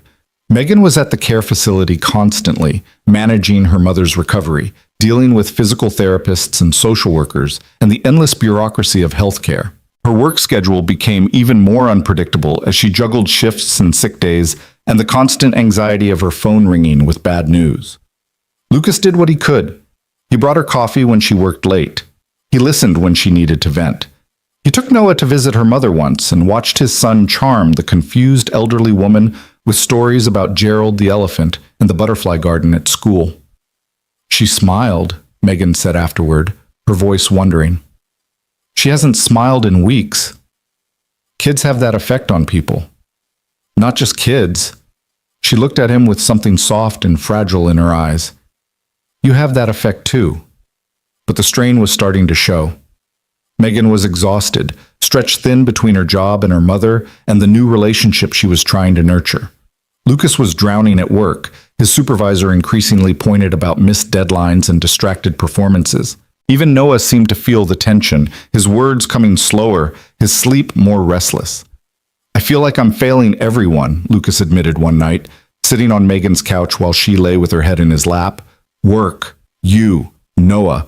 I'm spread so thin I don't even know who I am anymore. You're not failing anyone. That's not what my boss thinks. Your boss doesn't know what you're dealing with. That's the problem. He ran his fingers through her hair, a gesture that had become automatic. I can't tell him, can't tell anyone. I just have to keep pretending everything's fine when nothing's fine. Megan sat up, turning to face him. Then stop pretending. What? Stop pretending. Tell your boss the truth, that you're a single dad whose child has special needs, that you're in a new relationship with someone who's dealing with a family crisis, that you're human and you're struggling and you need a little grace. She took his hands. People can't help you if they don't know you need help. It's not that simple. Why not? Because Lucas stopped, genuinely unable to articulate the reason. Because he'd been raised to handle things himself. Because asking for help felt like admitting weakness. Because the only person he'd ever truly relied on was Sarah, and she was gone. Because I'm scared, he finally said, that if I admit I can't handle everything, people will think I'm not capable. That I'll lose my job or custody of Noah or... He broke off, shaking his head. I know it sounds crazy. It doesn't sound crazy. It sounds exhausted. Megan leaned forward, pressing her forehead to his. But Lucas, you can't keep going like this. Neither of us can. What's the alternative? We figure it out together. We ask for help when we need it. We stop trying to be perfect and start trying to be real. She pulled back, looking him in the eyes. I know that's terrifying. Believe me, I know. But I'd rather be terrified together than comfortable alone. Lucas thought about that. About all the years he'd spent white-knuckling his way through life, convinced that asking for help was the same as giving up. About how exhausting it had been, how lonely, how ultimately unsustainable. Okay, he said quietly. Okay? Okay. Let's figure it out together. Megan smiled, that real smile, the one that made her whole face light up, and kissed him. We're going to be okay, you know, she said against his lips. How do you know? I don't, but I believe it anyway. And somehow that was enough. Things didn't magically get easier after that conversation, but they got different. Lucas talked to his supervisor, really talked, explaining without detail that he was dealing with family situations that required flexibility. To his surprise, his boss was understanding, offering comp time and remote work options that Lucas hadn't known existed. Megan started delegating more at the care facility, letting the professional staff do their jobs instead of trying to manage every detail herself. It didn't fix her mother's condition, but it gave her room to breathe. They established rhythms. Tuesday dinners at Lucas's apartment, Saturday mornings at the park with Noah, Sunday visits to Megan's mother when she was having good days, nights apart that were harder than they should have been, and nights together that felt like coming home. I want you to meet her, Megan said one evening. They were sitting on Lucas's couch, Noah asleep in his room, the apartment quiet around them. My mom, on a good day, when she's really present. I want her to know you. I'd like that. It might be hard. She gets confused, says things that don't make sense. Sometimes she thinks I'm her sister who died 20 years ago. That's okay. I can handle hard. Megan looked at him, and he could see her weighing his words, testing them for sincerity. You really mean that, don't you? I really do. She was quiet for a moment, then she said, My brother called again, says he might come visit for Thanksgiving. Do you believe him? No. She laughed, but there was no humor in it. He always says that, and something always comes up. Work, the kids, his wife's family obligations. There's always a reason why he can't make it. Lucas pulled her closer, tucking her against his side. His loss. I used to think it was mine, that I was missing something, not being worth the effort. She looked up at him. You've changed that. You make me feel like I'm worth showing up for. You are. You're worth everything. She kissed him then, soft and sweet and full of something that felt like the beginning of forever. And when she pulled back, her eyes were bright. I love you, Lucas. The words hung in the air between them, fragile and momentous. Lucas felt his heart lurch, felt something crack open in his chest that he'd thought was sealed forever. I love you too. Megan smiled, and it was like watching the sun rise.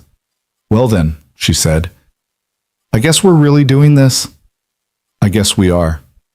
They sat there in the quiet, wrapped in each other, and Lucas thought about how strange life was, how grief could lead to love, how broken pieces could find each other and fit together in new patterns, how the worst moment of his life, being pulled over in the rain, nearly falling apart in front of a stranger, had somehow become the first step toward the best thing that had ever happened to him.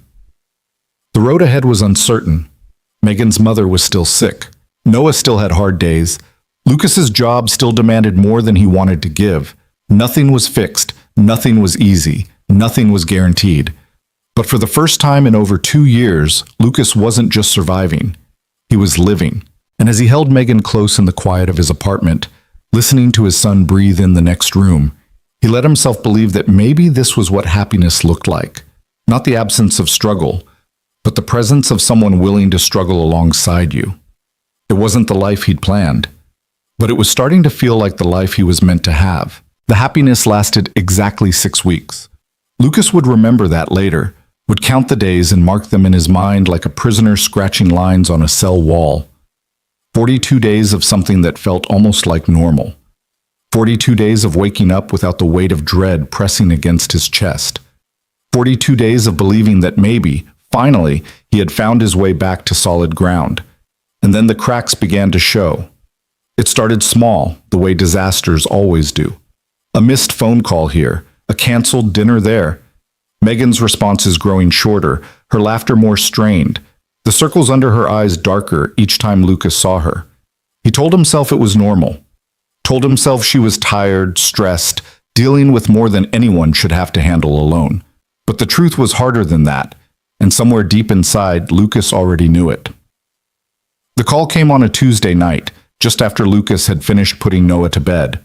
He was standing in his kitchen, staring at the dishes he should wash, when his phone buzzed with Megan's name.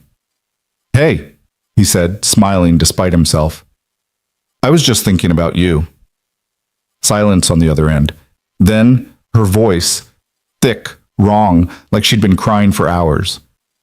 Lucas. What's wrong? Is it your mom? Did something happen? No, yes. She made a sound that might have been a laugh or might have been a sob. Everything's wrong. Everything's been wrong for weeks, and I don't know how to fix it. Lucas felt ice form in his stomach. Talk to me. Whatever it is, we'll figure it out. That's just it. Her voice cracked. I don't think we can. The words hung in the air, heavy and final, and Lucas gripped the edge of the counter so hard his knuckles went white.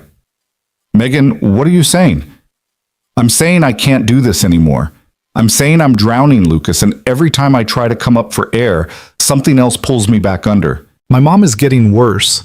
They found an infection at the surgery site. She's back in the hospital, and they don't know if she's going to make it this time. I'm so sorry, but I can help. Let me help. That's the problem. The words exploded out of her. You keep trying to help, and I keep letting you, and it's not fair. None of this is fair to you. I don't care about fair. Well, I do. She was crying now. He could hear it in her breathing, in the spaces between her words. I care that you've put your whole life on hold for me. I care that Noah is getting attached to someone who might not be able to stick around. I care that I'm dragging you into my disaster of a life when you deserve so much better. Lucas closed his eyes, pressed his free hand against his forehead. You don't get to decide what I deserve. Someone has to, because clearly you're not going to protect yourself. A bitter laugh. You're so desperate to save everyone, Lucas, to fix everything. But some things can't be fixed. Some people are just... Her voice broke. Some people are just too broken. You're not broken. Yes, I am. I've been broken since my dad died. since my mom started forgetting who I was, since my brother decided I wasn't worth showing up for. And for a while, with you, I thought maybe I could be something else, something better. But I was wrong. Megan, I can't do this, she said again, and this time her voice was hollow, empty. I can't be what you need, what Noah needs. I can't be a mother to someone else's child when I'm barely holding my own life together. It's not fair to ask me to try. The words hit Lucas like a physical blow. For a moment, he couldn't breathe. No one's asking you to be his mother, he said carefully. No one's asking you to be anything you're not ready to be. But you are. Even if you don't say it, even if you don't realize it, you're asking. Every time you look at me like I'm something precious, every time Noah says my name like I matter, you're asking me to be someone I don't know how to be, and I'm terrified that I'm going to fail, that I'm going to hurt both of you, and I couldn't live with myself if I did. Lucas wanted to argue, wanted to tell her she was wrong, that fear wasn't a reason to run, that the only way to fail was to stop trying. But he could hear the exhaustion in her voice, the months of accumulated pressure finally finding release, and he knew that nothing he said right now would reach her. "What do you want me to do?" he asked quietly. Silence. Then, barely a whisper, "I want you to let me go." The kitchen felt too small, too bright, too solid around him. Lucas stared at the dishes in the sink, a coffee mug with a chip in the handle, a bowl with dried cereal clinging to the sides, and wondered how the world could contain such ordinary things when everything was falling apart. "I don't know if I can do that." "Please," her voice cracked again. "Please, Lucas, I need time. I need space. I need to figure out who I am when I'm not trying to be someone's partner or someone's daughter or someone's caretaker. I've never had that. I've never been just Megan, and I think I need to find her before I can give anything to anyone else." Lucas closed his eyes against the sting of tears. He understood what she was saying. He even respected it in a painful, grudging way. But understanding didn't make it hurt any less. "How much time?" "I don't know." "Will you call me? Let me know how you're doing?" "I don't know that either." She took a shaky breath. I think a clean break is better for both of us." "Megan, I'm sorry." She was crying again, openly now. "I'm so sorry, Lucas. I never wanted to hurt you. I never wanted any of this. I know. Take care of Noah. Tell him—" She stopped, seemed to struggle for words. "Tell him I said goodbye. Tell him it wasn't his fault. Tell him I'll always remember the way he made Sergeant purr."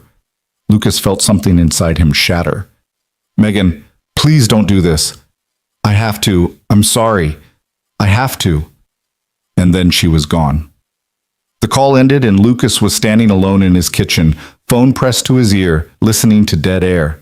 He didn't move for a long time. The days that followed were a blur of grief and confusion. Lucas went through the motions, getting Noah to school, showing up for work, maintaining the appearance of normalcy while everything inside him crumbled. He didn't tell anyone what had happened, didn't know how to explain it, didn't want to see the pity in their eyes. Noah noticed, though. Kids always notice. "Daddy, when is Miss Megan coming to visit?" Lucas knelt down to his son's level, forcing his face into something that resembled calm. "Miss Megan is going to be busy for a while, buddy. She has some things she needs to take care of." "Like her mommy?" "Yes, like her mommy." Noah processed this, his small face scrunched in concentration. "Is she coming back?" The question cut deeper than Lucas expected. He wanted to lie, wanted to promise his son that everything would be fine, that Megan would walk through the door any day now, that the fragile family they'd started building wasn't already falling apart. But he'd made a promise to himself long ago, after Sarah died. He would never lie to Noah about the important things. "I don't know, buddy. I hope so." Noah was quiet for a moment. Then he said, "Gerald thinks she'll come back. Gerald says she's just scared, like when I don't want to talk sometimes." Lucas pulled his son into a hug, holding him tight enough to anchor them both. "Gerald is very wise." "I know. That's why he's my best animal friend." Despite everything, Lucas felt the ghost of a smile cross his face. Children had a way of finding light in the darkest places. He texted Megan once, a week after the phone call. Just 3 words, "I'm here, always." She didn't respond. He texted her again a week after that. "Your mom, how is she?" "I'm thinking of you." Nothing. After the 3rd unanswered message, Lucas stopped trying. Not because he'd given up. He didn't think he could give up on her even if he wanted to, but because he understood that some doors needed to stay closed until the person on the other side was ready to open them. Work became his refuge, the way it had been in the months after Sarah's death. He threw himself into projects with a desperate energy, staying late, taking on extra assignments, doing anything to keep his mind occupied. His supervisor noticed the change, praised his renewed focus, offered hints about a possible promotion if he kept up the good work. Lucas smiled and nodded and felt nothing. The real fight, the one that mattered, was happening at home. Noah had started regressing, the words coming harder again, the silences longer, the look in his eyes more distant. Dr. Patterson increased their sessions to twice a week, but even she seemed concerned. "He's experienced another loss," she told Lucas one afternoon while Noah played in the next room. Even though Megan wasn't a parental figure for very long, children form attachments quickly. The sudden absence is traumatic. "What do I do?" "The same thing you've been doing. Be present. Be patient. Let him process at his own pace." She paused. "And Lucas, take care of yourself too. You can't pour from an empty cup." Easy to say, harder to do. The nights were the worst. Lucas would lie in bed, staring at the ceiling, remembering the weight of Megan's head on his chest, the sound of her laugh, the way she looked at him like he was something worth keeping. The memories played on loop, unbidden and relentless, and he couldn't decide if they were a comfort or a curse. He started wearing his wedding ring again. It was a conscious choice, made one morning when the absence of weight on his finger felt wrong in a new way. He told himself it was for protection, a signal to the world that he wasn't available, that he'd already given his heart away twice and didn't have enough left to risk again. But the truth was simpler. The ring was familiar. It was grief he understood, loss he knew how to carry, easier somehow than the fresh wound of Megan's absence. Mrs. Chen noticed the ring when Lucas dropped Noah off one Saturday morning. "Ah," she said, her eyes sharp despite her age, "you are wearing it again." "Yes." "The police officer, she is gone?" Lucas didn't ask how she knew. Mrs. Chen had lived in the building for 40 years. Nothing escaped her attention. She needed space, time to figure things out. Mrs. Chen made a sound that might have been sympathy or might have been disapproval. "And you? What do you need?" "I don't know anymore." She studied him for a long moment, then reached up to pat his cheek with her weathered hand. "You know, you were just afraid to want it." She disappeared into her apartment with Noah before Lucas could respond, leaving him standing in the hallway with a truth he wasn't ready to face. 3 weeks after Megan's phone call, Lucas's phone buzzed with an unfamiliar number. He almost didn't answer. Telemarketers had been relentless lately, but something made him pick up. "Is this Lucas Hale?" The voice was male, professional, vaguely familiar. "Yes. Who's this?" "My name is James Brooks. I'm Megan's brother." Lucas felt the world tilt slightly. "Is she okay? Did something happen?" James hesitated. "She's not doing well. Our mother passed away 3 days ago. The funeral is tomorrow. Megan hasn't left the house since it happened." Lucas closed his eyes. "I'm so sorry." "She doesn't know I'm calling you. She'd probably kill me if she found out." Another pause. "But I've never seen her like this. She won't talk to anyone, won't eat, won't—" His voice cracked slightly. "I know I haven't been there for her. I know I've failed her in every way a brother can fail a sister. But I thought if anyone could reach her." "Where is she?" James gave him the address. Megan's apartment, the same place where Lucas had had dinner with her and Noah, where Sergeant the cat had fallen asleep on his son's lap, where everything had seemed possible. "Thank you for calling," Lucas said. "Are you going to go?" "Yes." "Good." James sounded relieved. "I'm flying out tonight. I should have been here a week ago, but..." He stopped, and Lucas heard the weight of guilt in his silence. It doesn't matter. I'm coming now. Maybe it's not too late. It's never too late, Lucas said, and hoped it was true. He called Mrs. Chen, explained there was an emergency, arranged for Noah to stay overnight. His son watched him with those knowing eyes as he packed a bag. You're going to find Miss Megan, aren't you? Lucas knelt down, brushed Noah's hair back from his forehead. Yes, buddy. I'm going to try. Good. Noah nodded firmly. Tell her Gerald misses her. Tell her we all miss her. I will. And Daddy?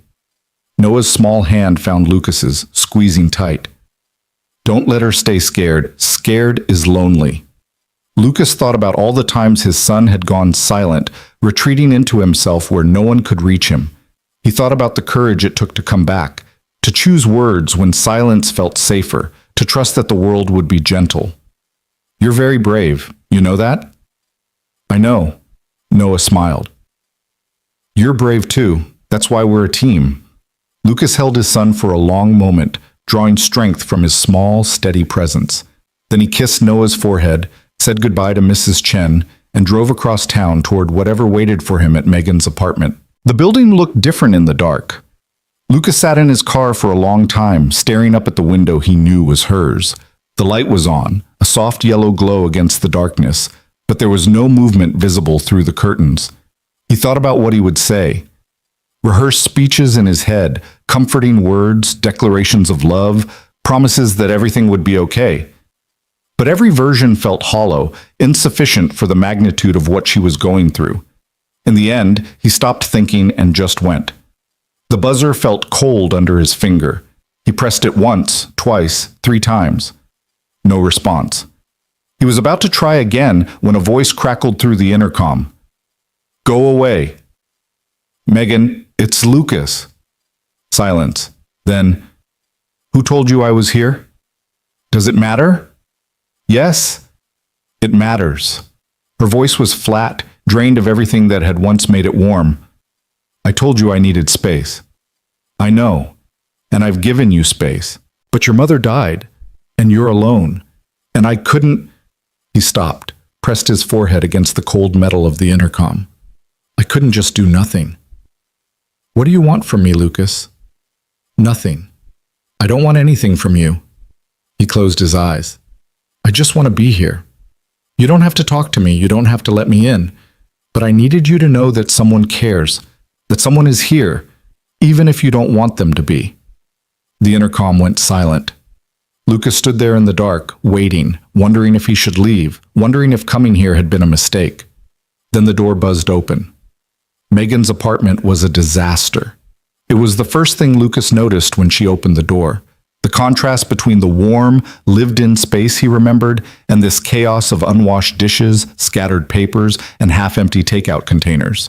Sargent sat on the couch, looking at Lucas with what seemed like relief.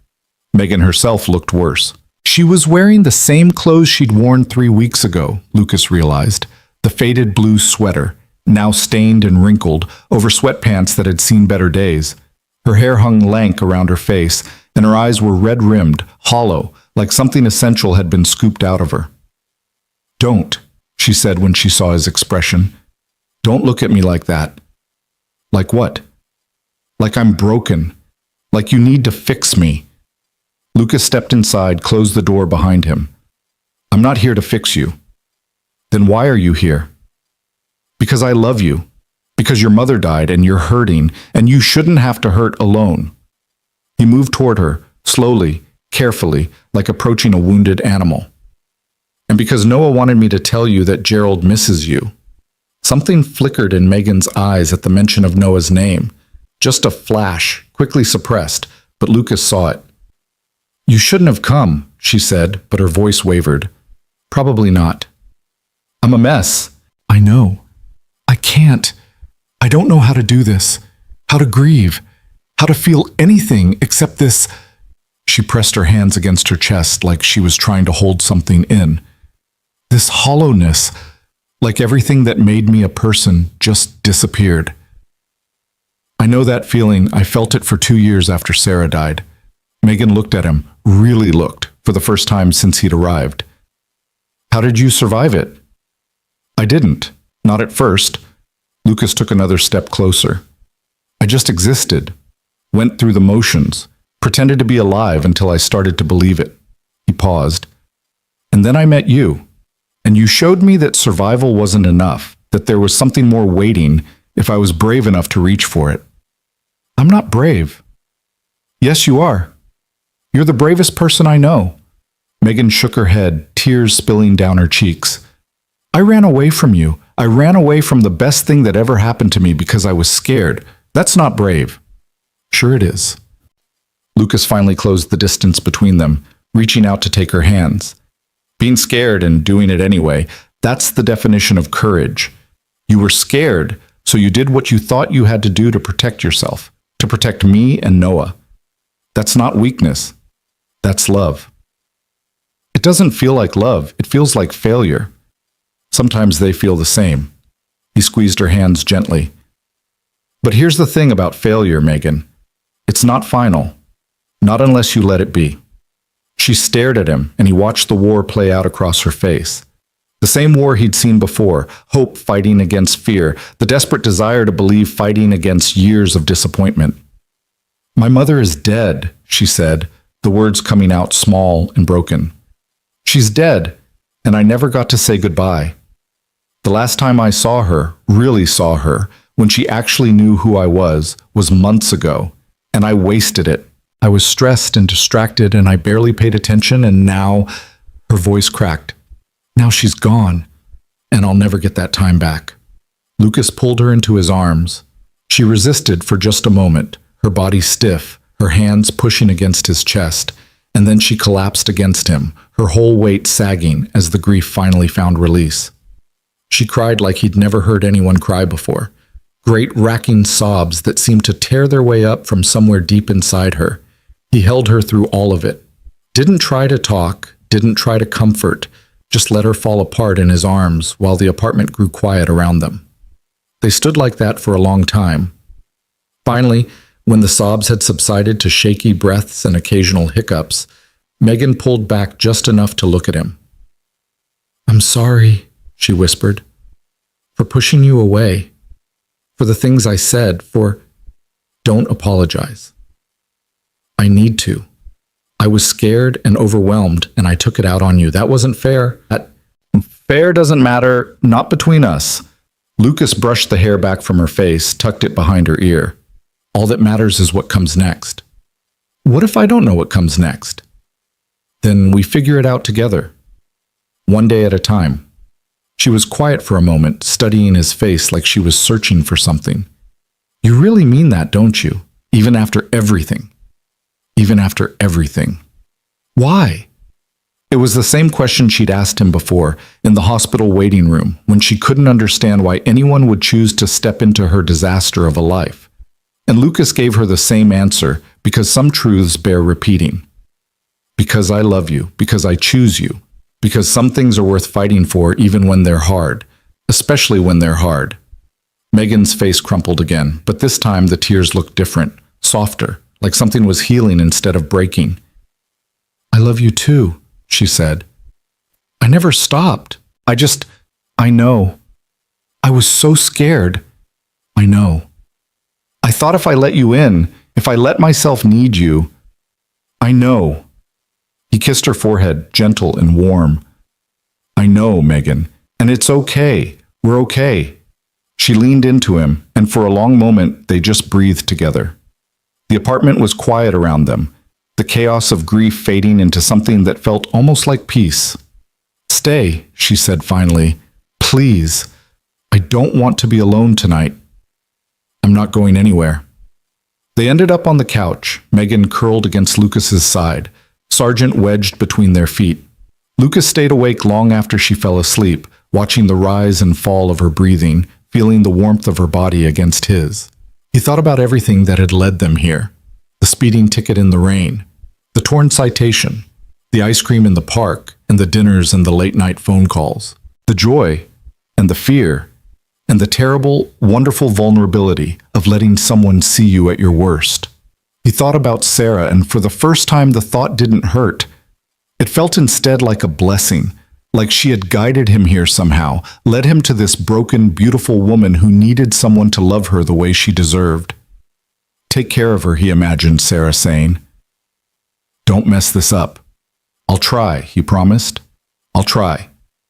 Sergeant purred in his sleep, and outside the window the city settled into the quiet of late night, and Lucas finally let himself close his eyes. Whatever came next, they would face it together. The funeral was small and simple. Lucas stood beside Megan in the cemetery, holding her hand while the minister spoke words that seemed inadequate for the magnitude of loss. James had arrived the night before, looking haggard and guilty, and now he stood on Megan's other side, a stranger in every way that mattered. There were others too, colleagues from the care facility, a few distant relatives, neighbors who remembered Mrs. Brooks from before the dementia had stolen her away. Not many. Megan's mother had outlived most of her friends. Megan didn't cry. She stood straight and still throughout the service, her face a mask of composure that Lucas recognized as survival. The grief would come later, in waves and crashes, and he would be there for all of it. When it was over, when the minister had said the final words and the mourners had drifted away, Megan stood alone in front of the grave. I should say something, she said. I've been trying to think of what to say, and I can't. Her voice broke slightly. I can't find the words. You don't have to say anything. But I should. She was my mother. She raised me, loved me, sacrificed for me. And I spent the last years of her life watching her disappear, and now she's gone, and I never... She stopped, pressed her hand against her mouth. Lucas stepped closer, put his arm around her.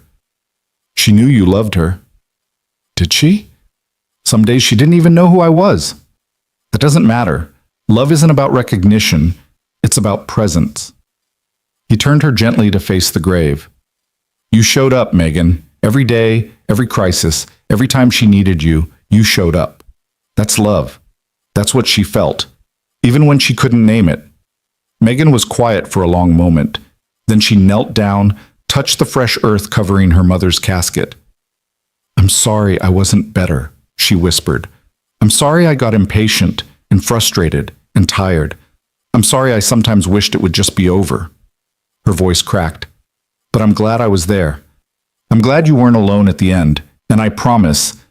She took a shaky breath. I promise I'll try to be happy. I know that's what you wanted for me. She stayed there for a while, one hand on the ground, head bowed. Lucas watched her from a few feet away, giving her the privacy she needed. When she finally stood, her face was calmer. Still sad, still grieving, but something had shifted.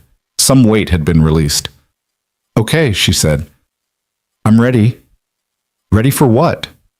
She looked at him, and for the first time in weeks he saw something like hope in her eyes. Ready to try again. The days after the funeral were fragile, tentative things.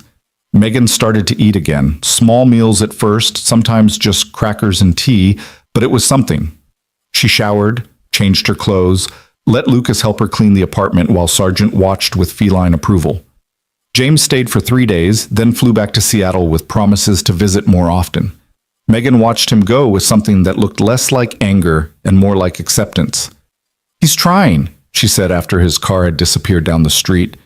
In his own way, he's trying. That's all anyone can do. She turned to look at Lucas, studying his face with an intensity that made him want to squirm.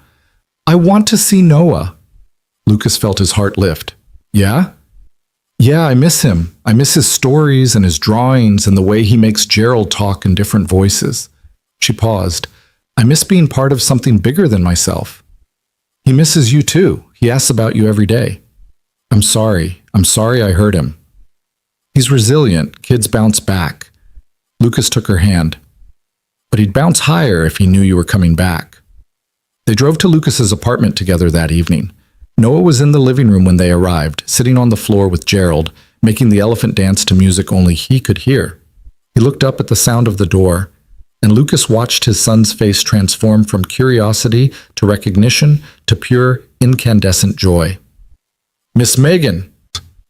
He launched himself across the room, and Megan caught him, lifting him up into a hug that looked like it might never end. Hi, sweetheart, she said, her voice thick with emotion. I missed you so much. I missed you too.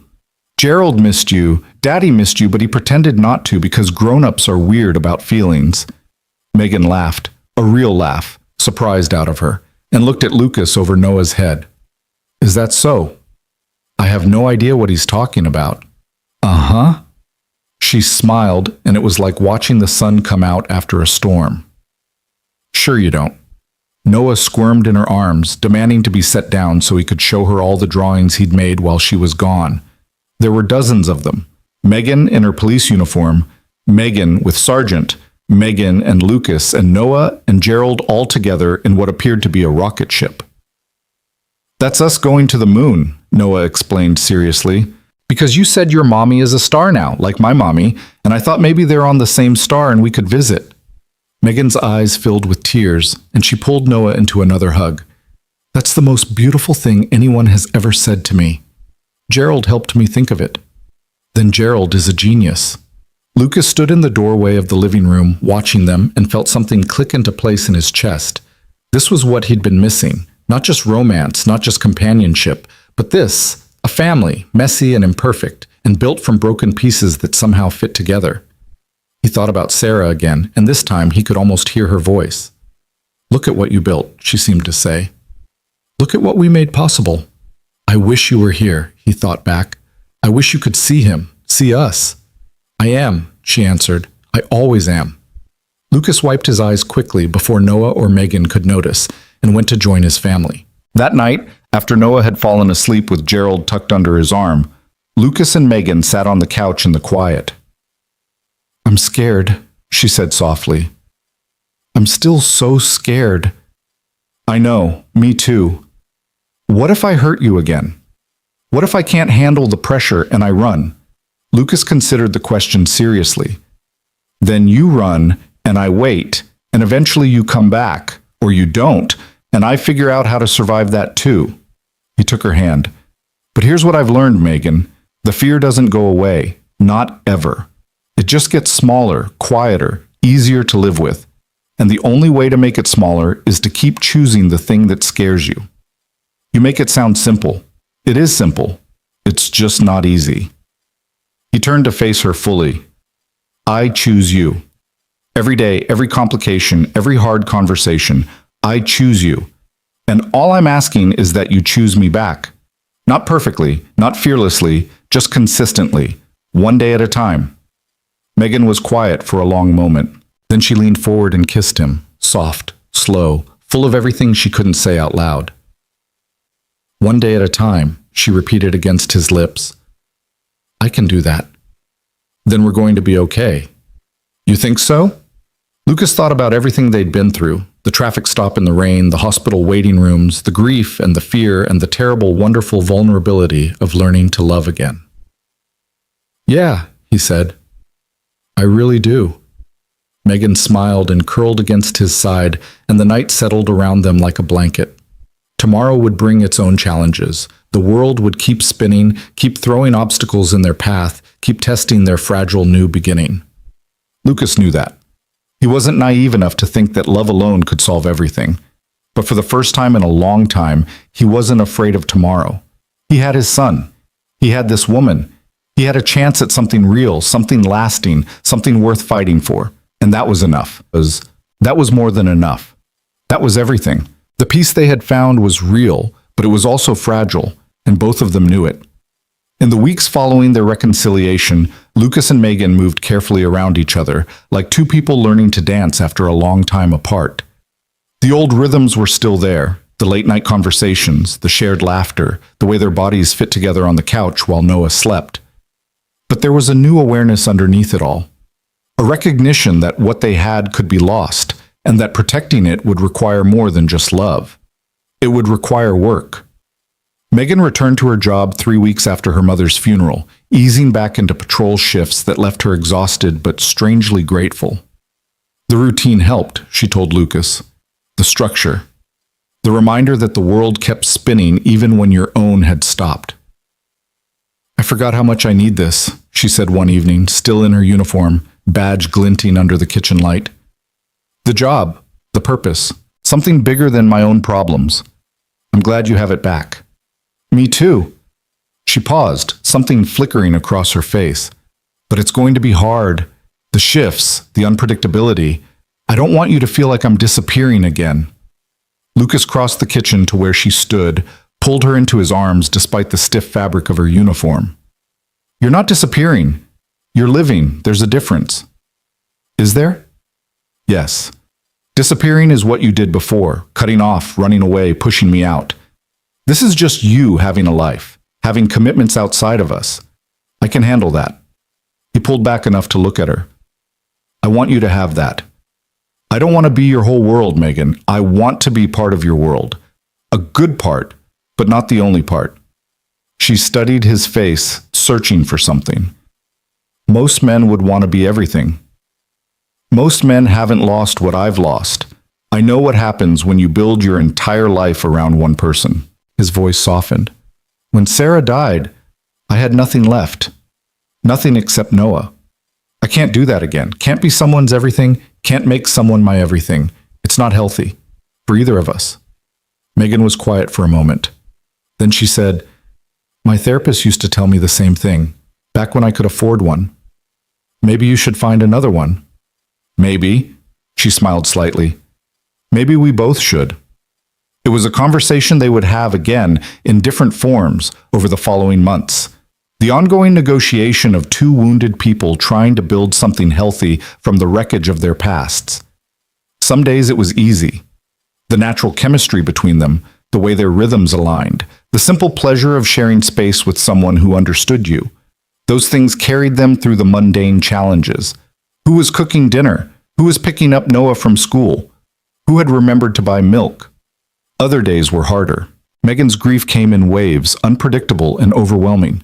Some mornings she would wake up crying, unable to explain what had triggered it, unable to do anything except let Lucas hold her while the sorrow worked its way through. Some nights she couldn't sleep at all, lying awake with the weight of everything she'd lost pressing down on her chest. I keep expecting to feel better, she told Lucas one of those sleepless nights, her voice rough with exhaustion. Everyone says it gets easier, but it doesn't feel easier. It feels like I'm just learning to carry something heavier. That's what grief is, Lucas said softly. The weight doesn't get lighter. You just get stronger. What if I don't want to be stronger? What if I just want it to stop? Then you rest. You let me carry some of it for a while, and when you're ready, you pick it up again. She turned to look at him in the darkness, her eyes reflecting the faint light from the window. How did you survive it? After Sarah? It was a question she'd asked before, in different ways, at different moments. And Lucas gave her a different answer each time, because grief wasn't one thing. It was 1,000 things, constantly shifting, and the survival strategies that worked one day might fail the next. Noah, he said this time. I survived because of Noah. Because he needed me to get up in the morning, needed me to make breakfast and pack lunches and pretend to be a functioning human being.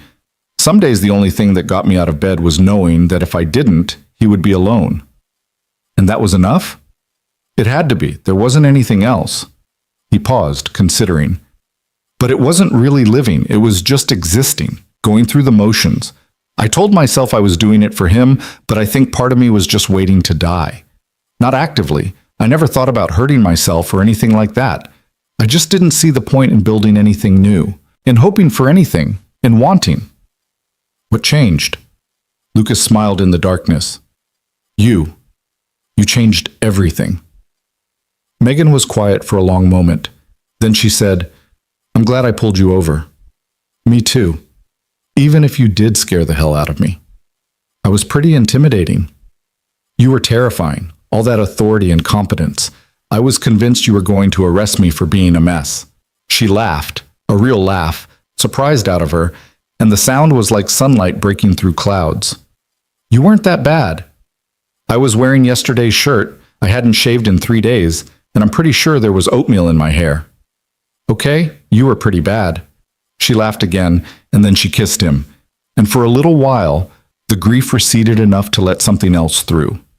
These were the moments Lucas lived for now. The small victories, the brief reprieves. The reminder that even in the midst of pain, there was still joy to be found. Spring arrived slowly, tentatively, like it wasn't sure it was welcome. The trees along Lucas's street began to bud, small green promises against the gray sky. The days grew longer, the air warmer, and Noah seemed to absorb the seasonal shift into his very being. He talked more, laughed more, ventured further from Lucas's side when they went to the park. Dr. Patterson says he's made remarkable progress, Lucas told Megan one afternoon, watching their son, and that was how he thought of Noah now, as theirs, even if the legalities hadn't caught up to his heart. Attempt the monkey bars for the 100th time. She says the stability has been good for him. The stability, Megan smiled slightly. Is that what we're calling this? What would you call it? I don't know. Controlled chaos? Organized disaster? She leaned against him, her shoulder pressing into his. Whatever it is, I'm glad it's helping him. It's helping all of us. They watched Noah make it across the bars, drop to the ground with a triumphant shout, and immediately start climbing up to do it again. I've been thinking, Megan said carefully. That sounds dangerous. Probably. She took a breath. My lease is up at the end of next month. The apartment, it's too quiet now without my mom to worry about, without the emergency calls. I keep waking up in the middle of the night expecting my phone to ring, and when it doesn't, I feel like I'm forgetting something important. Lucas felt his heart rate increase, uncertain where this was going. What are you thinking? I'm thinking that I spend most of my time at your place anyway. I'm thinking that Noah has started calling my apartment Megan's old house, even though I technically still live there. I'm thinking...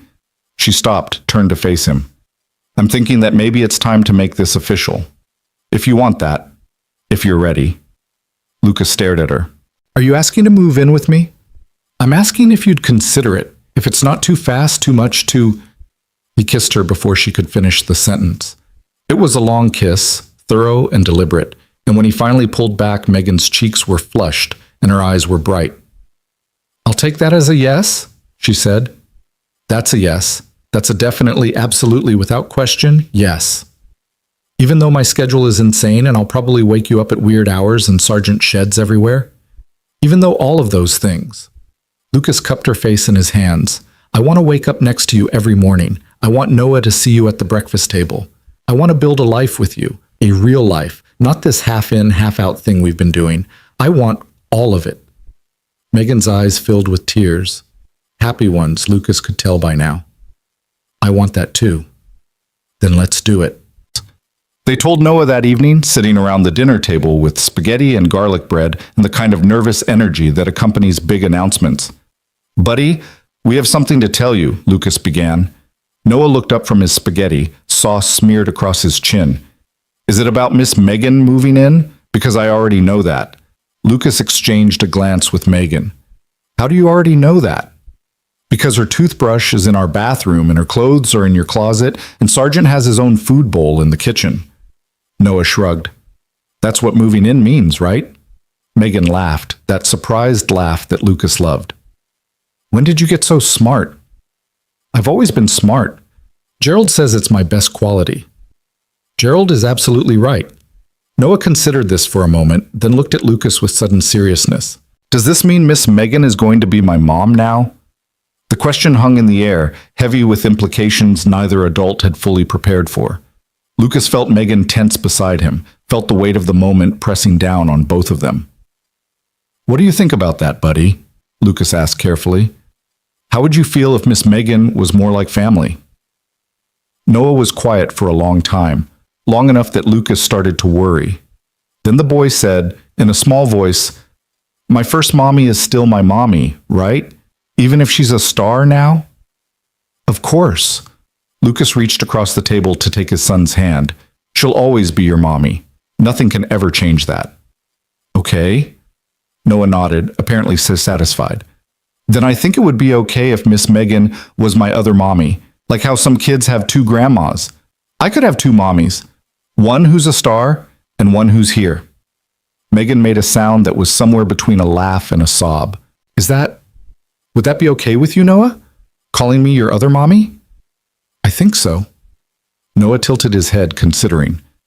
But maybe I should ask Gerald first. He's better at feelings than me. He slid out of his chair, retrieved Gerald from the living room, and held a whispered conference with the stuffed elephant that lasted several minutes. Lucas and Megan watched, hands clasped under the table, neither of them breathing. Finally, Noah returned to his seat, Gerald tucked under his arm. Gerald says it's a good idea, he announced. He says my first mommy would want me to have someone to love me here on Earth, not just from the stars. And he says Miss Megan makes good spaghetti, which is important.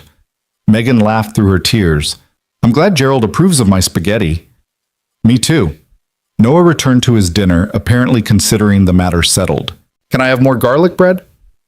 That night after Noah was asleep, Lucas found Megan sitting on the couch, staring at nothing. Sargent was in her lap, purring contentedly, but her hands weren't moving to pet him. Hey. Lucas sat down beside her. You okay? I don't know. Her voice was thick. He called me his other mommy. That 5-year-old boy who barely knew me 6 months ago looked at me and decided I was worth that. How am I supposed to live up to that, Lucas? How am I supposed to be worthy of that? You don't have to be worthy of it. You just have to show up. But what if I fail? What if I mess him up? What if... Megan. Lucas took her hand, stilling her spiraling thoughts. Listen to me. There is no perfect way to do this. There's no manual, no checklist, no guaranteed path to getting it right. All any of us can do is love each other as best we can and try to learn from our mistakes. What if my best isn't good enough? Then you do better. That's all anyone can ask. He squeezed her hands. You're not replacing Sarah. You're not erasing her.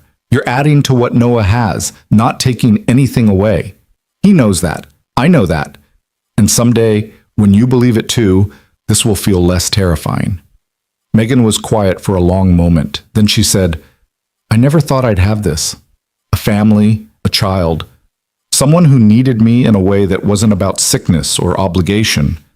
She looked up at him, her eyes wet. I don't know how to do this, Lucas, but I want to learn. I want to try. That's all I'm asking. That's all Noah's asking. He pulled her close, careful not to disturb Sargent. Just try. One day at a time. She leaned into him, and he felt her breath even out, her body relax. Outside the window, the city hummed with its usual night sounds, traffic and sirens, and the distant bark of a dog. I love you, she murmured against his chest. I love you too. Even when I'm scared? Especially when you're scared. She was quiet again, and for a while, they just sat together, breathing in sync, letting the night settle around them.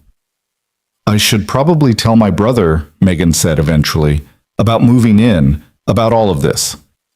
How do you think he'll react? I have no idea. We've talked more in the past few months than we did in the past 5 years, but it still feels like we're strangers. She sighed. He's trying, though. I'll give him that. That's more than he was doing before. True. She was quiet for a moment. Maybe I should invite him to visit. Meet you and Noah properly. See what this life I'm building actually looks like. Would that be good for you? I don't know, but I think it might be necessary. She pulled back to look at him. I've spent so long being angry at him for not being there, but maybe part of that is my fault too. Maybe I never made it easy for him to come back. That's a very mature perspective. I've been working on it. She smiled slightly. The grief counselor I've been seeing, she's been helping me see things differently. Understanding that holding on to anger doesn't hurt the person you're angry at.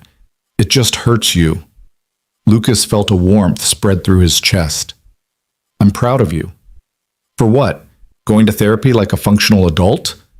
For trying, for being willing to grow, for not letting the hard stuff make you bitter. He kissed her forehead.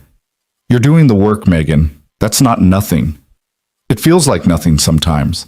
Like I'm just going through the motions, saying the right words, pretending to be okay. Sometimes that's how it starts. You pretend until it's real. He smiled. I should know. I pretended for 2 years before I met you. And now? Now I don't have to pretend anymore. Megan moved in the following month. It was chaotic and messy and exactly what Lucas had expected. Boxes everywhere, furniture that didn't quite fit, Sargent exploring every corner of the apartment with suspicious intensity. Noah helped unpack by removing items from boxes and immediately losing interest, leaving a trail of random objects throughout the apartment like breadcrumbs in a fairy tale. I think your measuring cups are in the bathroom, Lucas told Megan at one point. And your ties are in the kitchen. We're even. They weren't even, not really, but they were learning. Learning the small negotiations of shared space, learning each other's rhythms and habits and quirks, learning what compromise looked like in the daily texture of life. It wasn't always easy. Megan's shifts were unpredictable, and there were nights when Lucas fell asleep alone, not knowing when she'd be home. There were mornings when she was so exhausted from a difficult call that she could barely speak, and Lucas had to navigate breakfast and school drop-off with nothing but coffee and determination. There were arguments too, real ones, the kind that came from two stubborn people trying to figure out how to fit their lives together. Arguments about money and household chores and parenting decisions. Arguments about the ring Lucas still kept in his dresser drawer, unwilling to throw away even though he no longer wore it. Arguments about the future and what they wanted and how to get there. But there were also morning kisses and inside jokes and the quiet comfort of someone waiting when you came home. There were family dinners and weekend trips to the park and lazy Sundays with nowhere to be and nothing to do except be together. There was Noah, thriving in a way Lucas had only dared to hope for, his words coming easier now, his laughter coming more often. "He's doing so well," Dr. Patterson told Lucas at their monthly check-in. "The progress he's made in the past few months is remarkable. Whatever you're doing, keep doing it." What they were doing was loving him. Simply, consistently, without conditions or reservations. It wasn't magic, but it worked. "I told my teacher about my two mommies today," Noah announced one evening at dinner. Lucas and Megan exchanged a glance. "What did you tell her, buddy?" "That one is a star and one is a police officer, and that my star mommy makes the sun rise and my police officer mommy makes the bad guys go away." He shrugged. "Mrs. Henderson said that was a beautiful way to think about it." "Did any of the other kids say anything?" "Tommy said it was weird that I have two mommies. I told him it wasn't weird, it was special, and then he said maybe he should get two mommies too." Noah grinned. "I told him he'd have to find his own." Megan laughed, but Lucas could see the emotion she was hiding. After dinner, when Noah was in his room playing, she turned to him with tears in her eyes. "He called me his police officer mommy, to his teacher, to his classmates, like it was the most natural thing in the world. It is the most natural thing in the world, to him. I don't deserve this." "That's not how love works, Megan. You don't earn it. You don't deserve it. It just is." He pulled her close. "That little boy loves you. I love you. You're part of this family now, whether you feel worthy of it or not." She held on to him like he was the only solid thing in a shifting world. "I'm trying to believe it." "I know, and someday you will." Summer came with heat and light, and the particular energy of long days and short nights. Lucas took 2 weeks off work, the first real vacation he'd had since Sarah died, and they drove to the coast, all three of them plus Sargent in his carrier, staying in a rented cottage that overlooked the ocean. Noah had never seen the beach before. Lucas watched his son encounter the vast expanse of water and sand with something like awe, the way the boy approached the waves cautiously at first, then with increasing bravery, until he was shrieking with delight every time the surf touched his toes. "He looks so happy," Megan said, standing beside Lucas on the sand. "He is happy. We all are." She leaned into him, her head on his shoulder. "I didn't know it could feel like this. I didn't know life could feel this good." "Neither did I." Lucas wrapped his arm around her. "Not anymore. I thought that part of me died with Sarah." "What changed?" "You, this, the choice to try again, even when it was terrifying."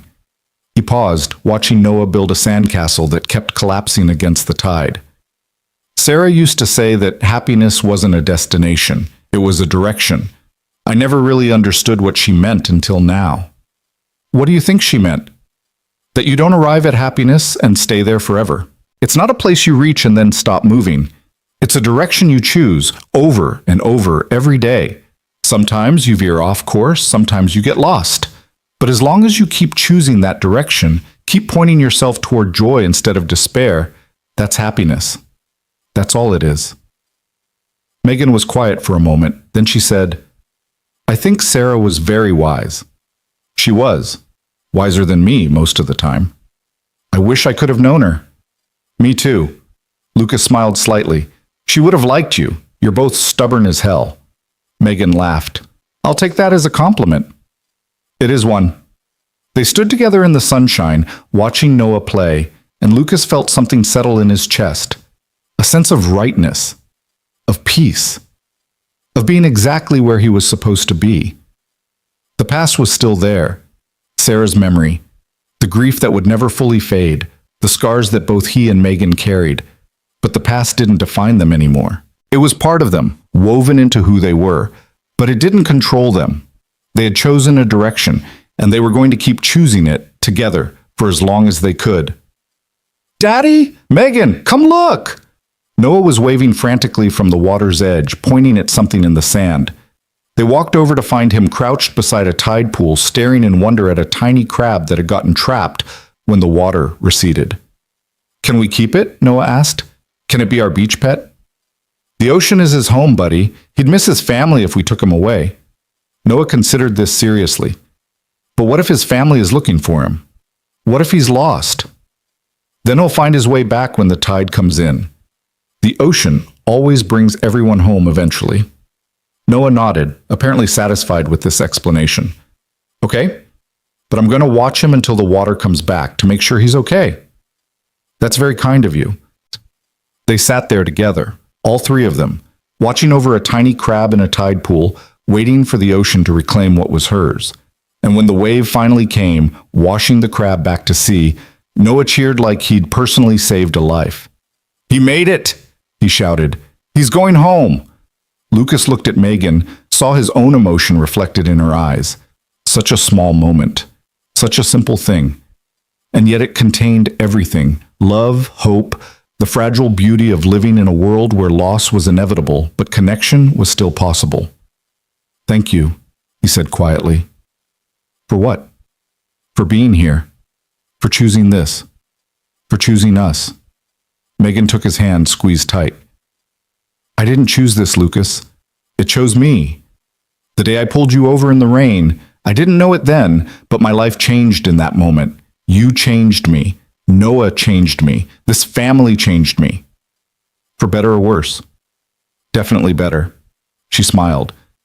Even on the hard days, even when I'm scared and overwhelmed and certain I'm going to mess everything up, even then, this is better than anything I ever had before. Same, Lucas said. Same. Noah ran over, sand covering every inch of him, grinning with pure joy. Can we get ice cream now? The crab made it home, so we should celebrate. Megan laughed. I think that's an excellent idea. They walked together toward the boardwalk, Noah between them, holding both their hands. And Lucas thought that maybe this was what Sarah had meant all along. Not happiness as a feeling, but happiness as a choice, a direction, a family you built from the wreckage of the one you lost. It wasn't the life he'd planned. It wasn't the life he'd imagined all those years ago when he'd married Sarah and dreamed of 4 children and a house in the suburbs and growing old together. But it was a good life, a full life, a life worth living. And that, he realized, was the only thing that really mattered. The cottage was quiet that night. Noah asleep in his room, Sargent curled at the foot of his bed. Lucas and Megan sat on the porch, watching the stars appear one by one over the dark ocean. I've been thinking, Megan said. Still dangerous. She smiled. I've been thinking about the future, about what comes next. What about it? She was quiet for a long moment. Then she said, I want this. Forever. Not just living together, not just being partners. I want the whole thing, the commitment, the promises, the legal recognition that says we're a family, not just 2 people who happen to share an address. Lucas's heart rate quickened. Are you saying what I think you're saying? I'm saying. She turned to face him, her eyes bright in the starlight. I'm saying I want to spend the rest of my life with you, with Noah, with this messy, beautiful, impossible thing we've built. She paused. I'm saying I want to marry you, Lucas, if you'll have me. Lucas stared at her. He thought about everything that had led them here. The rain-soaked night, the torn ticket, the grief, and the fear, and the slow, painful work of learning to love again. He thought about Sarah and how she would feel about this moment, this question, this woman who had helped put him back together. He thought about the ring in his dresser drawer, not Sarah's ring, but a new one, One he'd bought 3 months ago and had been carrying around ever since, waiting for the right moment. Hold that thought, he said, and went inside. When he came back, he was holding a small velvet box. Megan's eyes went wide. Lucas, you beat me to it. He laughed, a slightly unsteady sound. I've been trying to figure out how to do this for weeks. I had this whole plan, dinner at the restaurant where we had our first real date, rose petals, the whole cheesy thing. But you beat me to it. I didn't know I know. He dropped to one knee on the porch, the ocean roaring in the background, the stars watching overhead. Megan Brooks, you are the most stubborn, complicated, beautiful person I've ever met. You crashed into my life at the worst possible moment and somehow made everything better. You loved my son when you didn't have to. You loved me when I was too broken to love myself. Lucas, let me finish. He took her hand, opened the box to reveal a simple diamond ring that caught the starlight.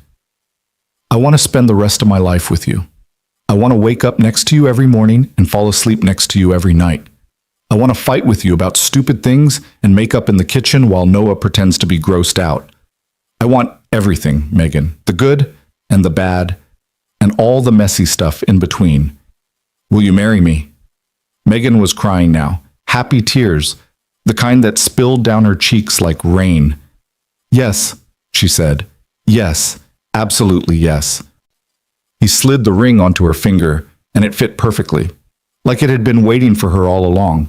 And when he stood up and pulled her into his arms, kissing her under the vast canopy of stars, Lucas felt something he hadn't felt in years. Peace. Complete, unshakable peace. They had found their way home. The news spread quickly, the way news always does when it carries the weight of joy. Lucas called his parents first, standing on the cottage porch while Megan sat inside with Noah, explaining to him what engagement meant and why Gerald should definitely be the ring bearer.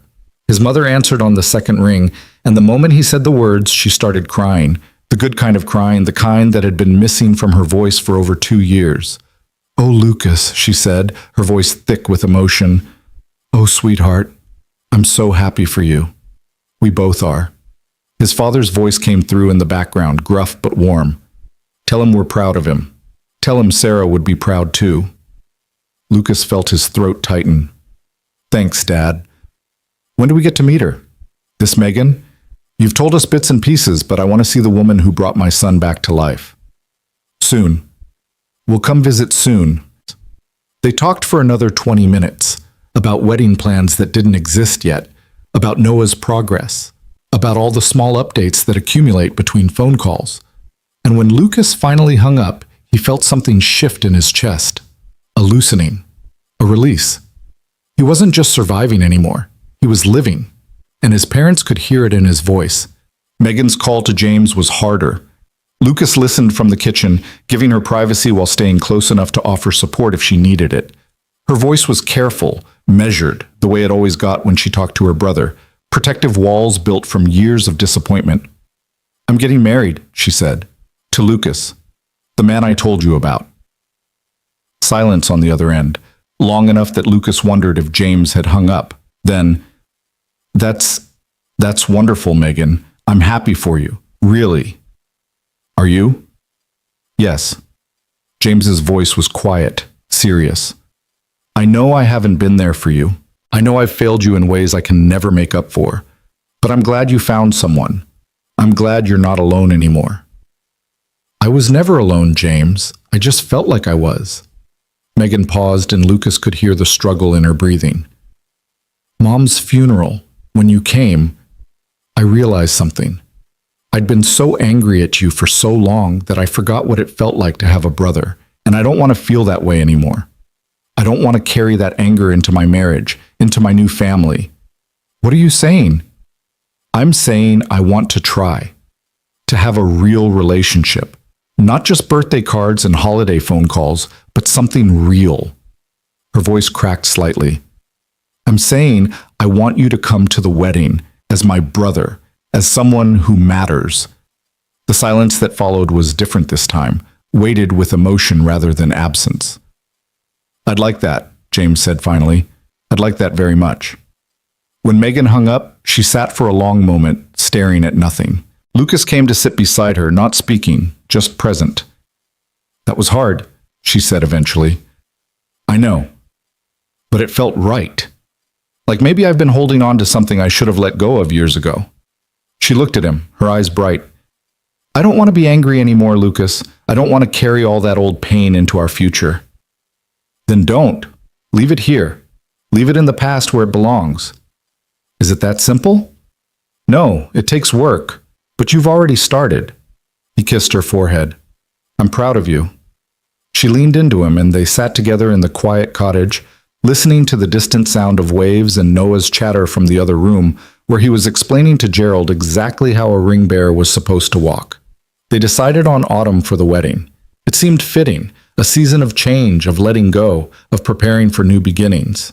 They chose a small venue, an old converted barn on the outskirts of the city, surrounded by apple orchards and rolling hills that would be ablaze with color when October arrived. The planning was surprisingly easy once they accepted what they wanted. Not a grand affair, not a statement, just a celebration. Family and close friends, good food and better company. A ceremony that reflected who they were, not who anyone expected them to be. "I want to write our own vows," Megan said one evening, curled up on the couch with a wedding planning book she'd been ignoring for the past hour. "Okay. And I want Noah to have a real role, not just ring bearer, something meaningful." "What were you thinking?" "I don't know, maybe he could say something, read a poem, make a speech about Gerald's opinions on marriage?" Lucas laughed. "That last one might actually be the most entertaining option." "I'm serious. He's not just your son anymore.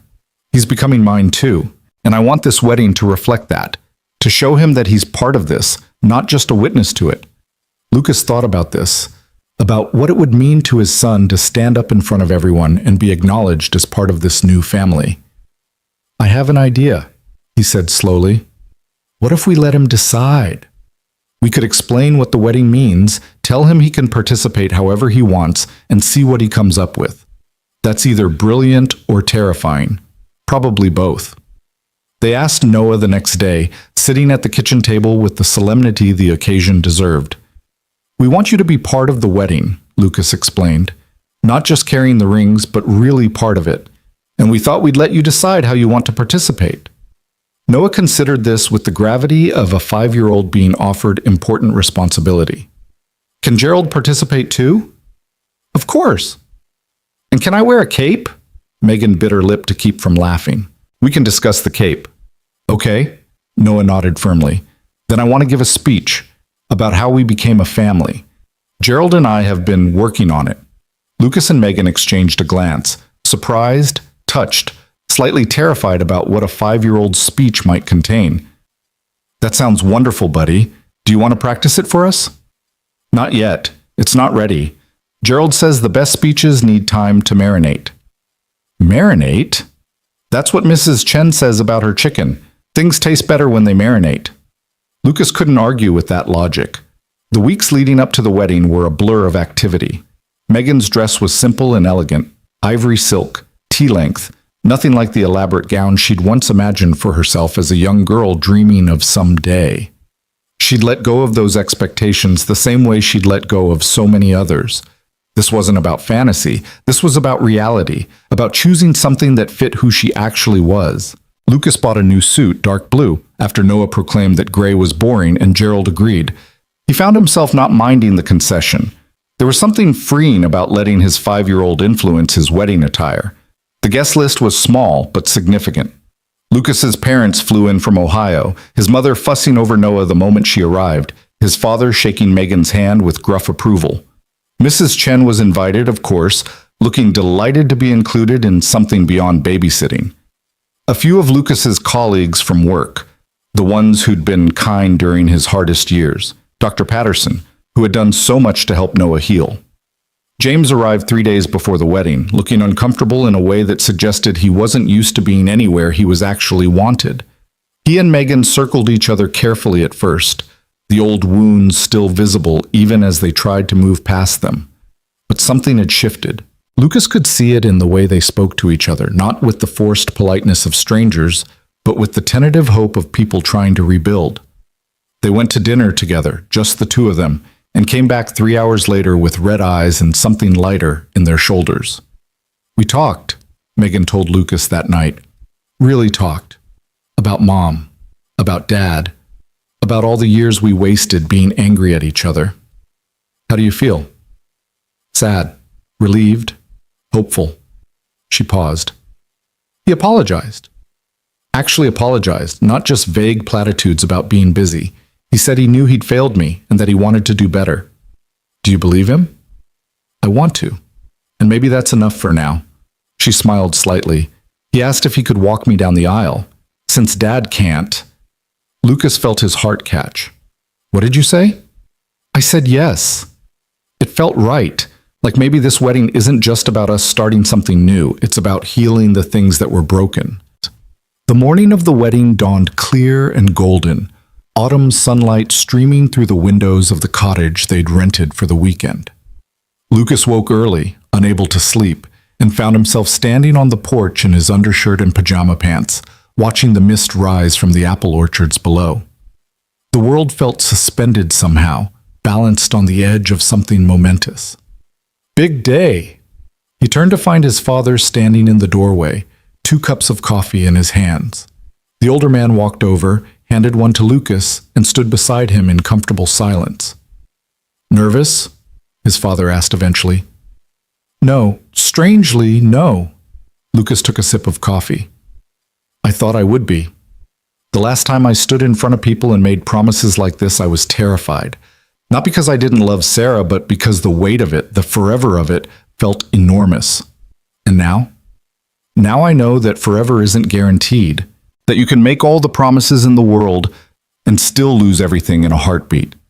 He looked at his father. But I also know that not making promises, not reaching for something just because you're scared of losing it, that's not living. That's just existing. And I've done enough existing. His father nodded slowly. Your mother and I were worried about you, you know, after Sarah. You disappeared inside yourself and we didn't know how to reach you. I know. I'm sorry. Don't apologize. Grief does strange things to people. You survived it the only way you knew how. He paused. But seeing you now, seeing you with Megan, seeing how happy you are, it's like watching someone come back from the dead. Lucas felt tears prick at his eyes. She saved me, Dad. Her and Noah.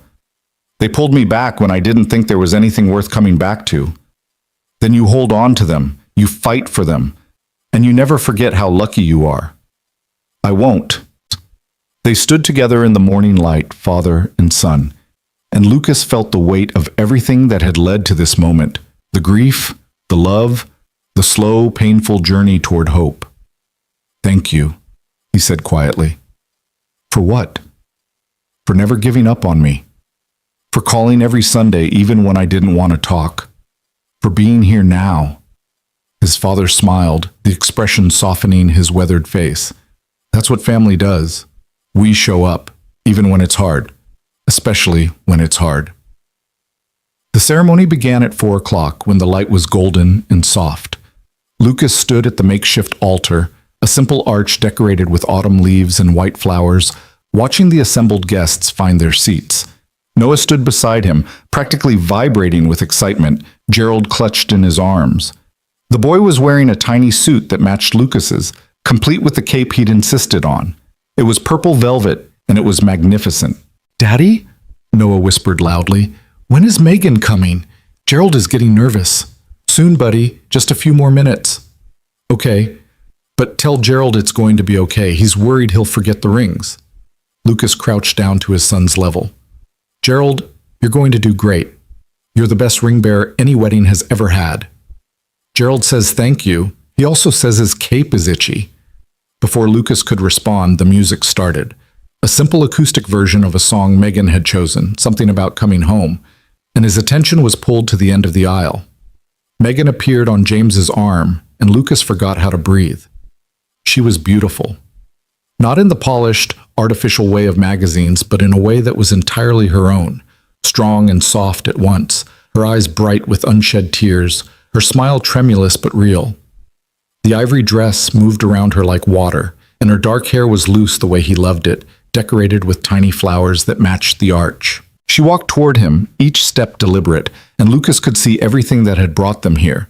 The rain-soaked traffic stop, the torn ticket, the months of grief and fear and slow, painful healing. All of it visible in her face. All of it worth it. James handed her off with a kiss to her cheek and a look that held apology and hope in equal measure. Then he took his seat, and Megan was standing in front of Lucas, and nothing else in the world mattered. "Hi," she whispered. "Hi yourself. You look nice. You look incredible."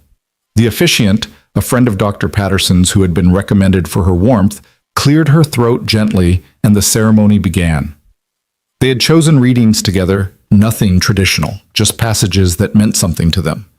Lucas's mother read a poem about second chances. James, his voice unsteady, read something about the persistence of love in the face of loss. Each reading was a thread in the tapestry they were weaving, a recognition that this moment didn't exist in isolation, but was built on everything that had come before. Then it was time for the vows. Megan went first, her voice shaking but clear. "Lucas, I never believed in love stories. I thought they were fairy tales, something other people got to have while I was too busy surviving to even hope for something more." She paused, steadied herself. "And then you came into my life. Wet, exhausted, wearing yesterday's shirt, holding yourself together by sheer force of will while your son waited in the back seat. I thought I was going to give you a ticket. Instead, I found my future." She took his hands, her grip firm. "I can't promise you perfection. I can't promise I won't be difficult, stubborn, scared, but I can promise to show up. Every day, every crisis, every ordinary Tuesday, I will show up. I will choose you and Noah and this family we're building over and over again for as long as I have breath in my body." Her voice broke slightly.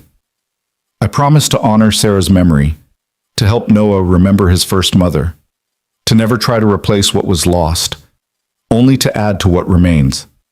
I promise to be patient with your grief and to share mine with you. I promise to laugh at your terrible jokes and eat your questionable cooking and love you through every boring, beautiful, mundane moment of the life we're going to share." She smiled through her tears.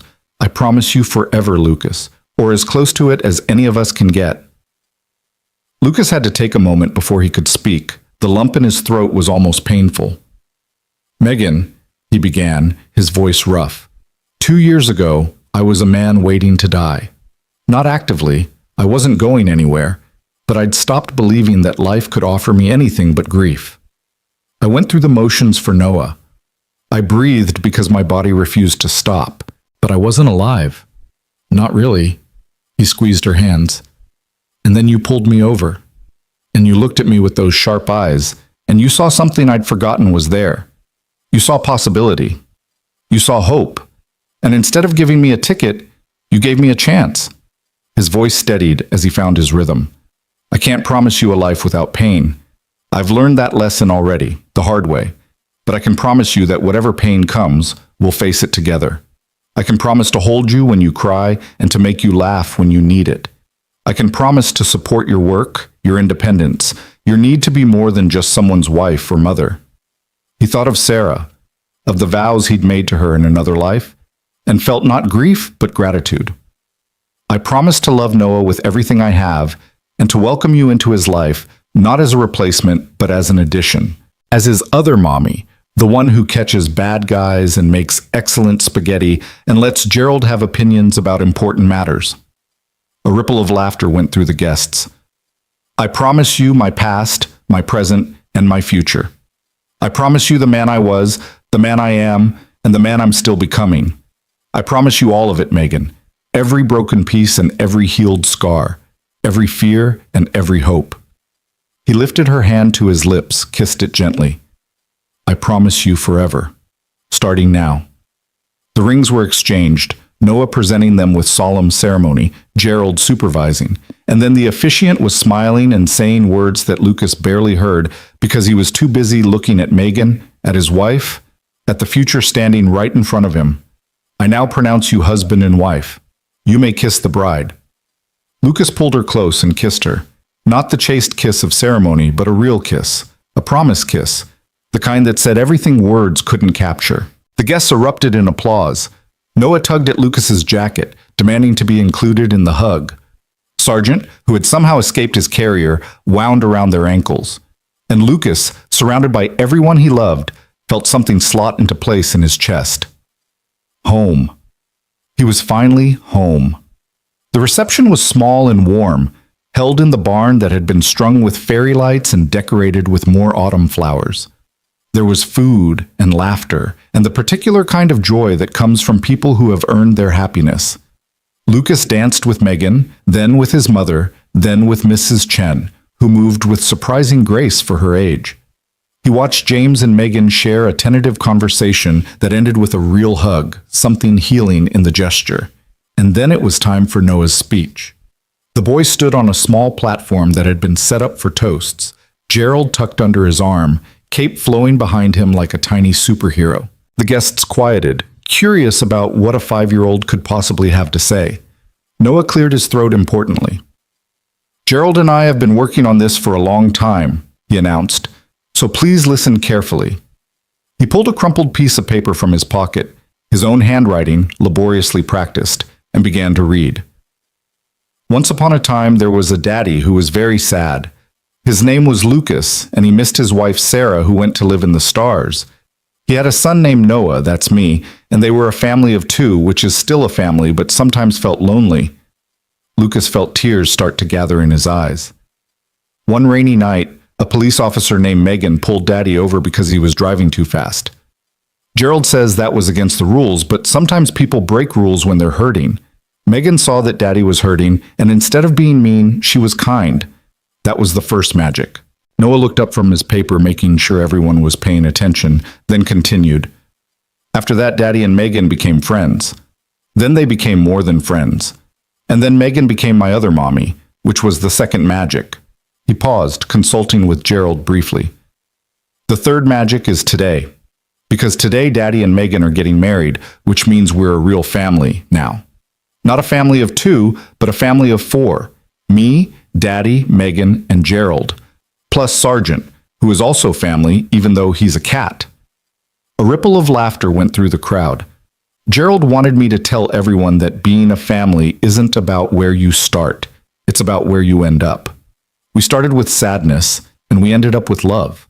We started with rain, and we ended up with sunshine. We started with 2, and we ended up with more. Noah folded his paper carefully. Gerald also wanted me to say that my first mommy, Sarah, is watching from her star right now. And she's happy, because she loved Daddy, and she wanted him to be happy, and now he is. And she loved me, and she wanted me to have a family, and now I do. His voice wavered slightly. So thank you, Megan, for being my other mommy. Thank you for loving Daddy when he needed it. Thank you for making us a family. He looked at the crowd with all the seriousness of childhood. The end. Gerald says you can clap now. The applause was thunderous. Lucas swept Noah into his arms, holding him close, unable to speak through the emotion clogging his throat. Megan was crying openly, reaching for both of them, pulling them into a 3-way embrace that felt like everything he'd ever wanted. That was beautiful, buddy, Lucas managed. Gerald helped. Gerald is the best elephant in the whole world. I know. That's why he's my best animal friend. The rest of the evening blurred together in a haze of happiness. More dancing, more laughter, more moments of connection that would become treasured memories. At one point, Lucas found himself standing alone at the edge of the party, watching his new wife dance with his son, her head thrown back in laughter as Noah attempted to spin her. His mother appeared beside him, wine glass in hand.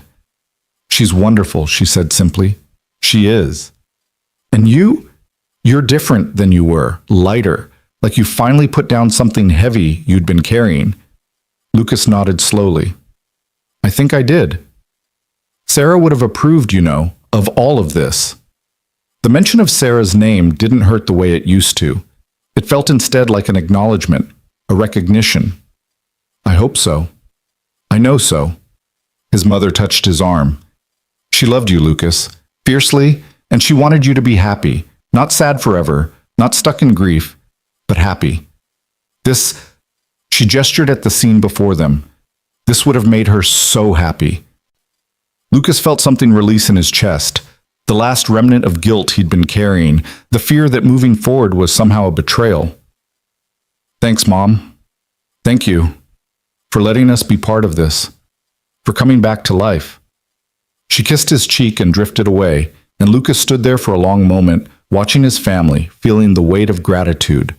He thought about everything that had led to this moment, the grief that had nearly destroyed him, the rain-soaked night that had changed everything, the small moments of connection that had slowly, carefully rebuilt what was broken. He thought about Sarah, about the love they'd shared, about the son she'd given him. He thought about Megan, about her strength and her vulnerability, about the way she'd shown up when he needed her most.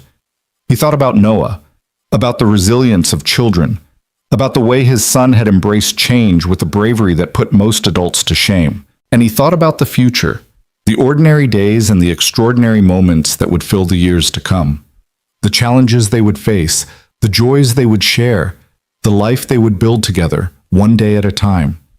This was what happiness looked like, he realized, not the absence of pain, but the presence of love, not a destination, but a direction, not perfection, but persistence. He had chosen this direction, and he would keep choosing it every single day for as long as he lived. Lucas walked back to the dance floor, cutting in to sweep Megan into his arms while Noah giggled and spun away to find his grandparents. "What were you thinking about over there?" Megan asked. "You looked a million miles away." "Not a million miles, just thinking about how we got here." And I'm grateful for all of it. The good parts, the hard parts, the terrifying parts. Every single moment that led to this. Megan smiled, that real smile that still made his heart skip. Even the speeding ticket? Especially the speeding ticket. She laughed and pulled him closer, and they swayed together under the fairy lights, while their son played nearby, and their future stretched out before them, unknown, but no longer frightening. 3 years later, Lucas would stand in the same barn, holding a newborn daughter, while Noah, now 8, still carrying Gerald everywhere, explained to anyone who would listen that he was the best big brother in the world. Megan would be beside him, exhausted and radiant, watching their family with wonder in her eyes. James would be there too, a regular presence now. The rift between siblings finally healed. And somewhere overhead, Lucas would imagine 2 stars shining a little brighter than the others, Sarah and Megan's mother, watching over the family their loved ones had built. But that was the future, and this was now. Now there was music and laughter, and a 5-year-old in a purple cape. Now there was a woman in ivory silk who had chosen him, and a community of people who had shown up to witness their joy. Now there was everything he'd thought he'd lost, returned to him in a different form. "I love you," he said against Megan's ear. "I love you too. Thank you for pulling me over." She laughed, that surprised laugh that he would never get tired of hearing. "Thank you for driving too fast." "I was desperate. I know. I could see it in your eyes." She pulled back to look at him. "I'm glad I saw it. I'm glad I stopped." "Me too." The song ended and another began, and they kept dancing. Outside, the autumn leaves fell golden and red, and the stars began to appear one by one. Inside, a new family celebrated the beginning of forever. And Lucas Hale, who had once been a man waiting to die, felt himself fully, completely, irrevocably alive. This was the story of how a speeding ticket became a second chance, of how grief became love, how brokenness became wholeness, how 2 wounded people found each other in a rainstorm and decided to build something beautiful from the wreckage. It wasn't the life Lucas had planned. It wasn't the life Megan had expected, but it was the life they had chosen. And that made all the difference. In the end, that was the lesson, the one that Noah and Gerald had articulated so perfectly. Being a family isn't about where you start. It's about where you end up. They had ended up here, together, home. And they were going to be okay. They were going to be more than okay. They were going to be happy.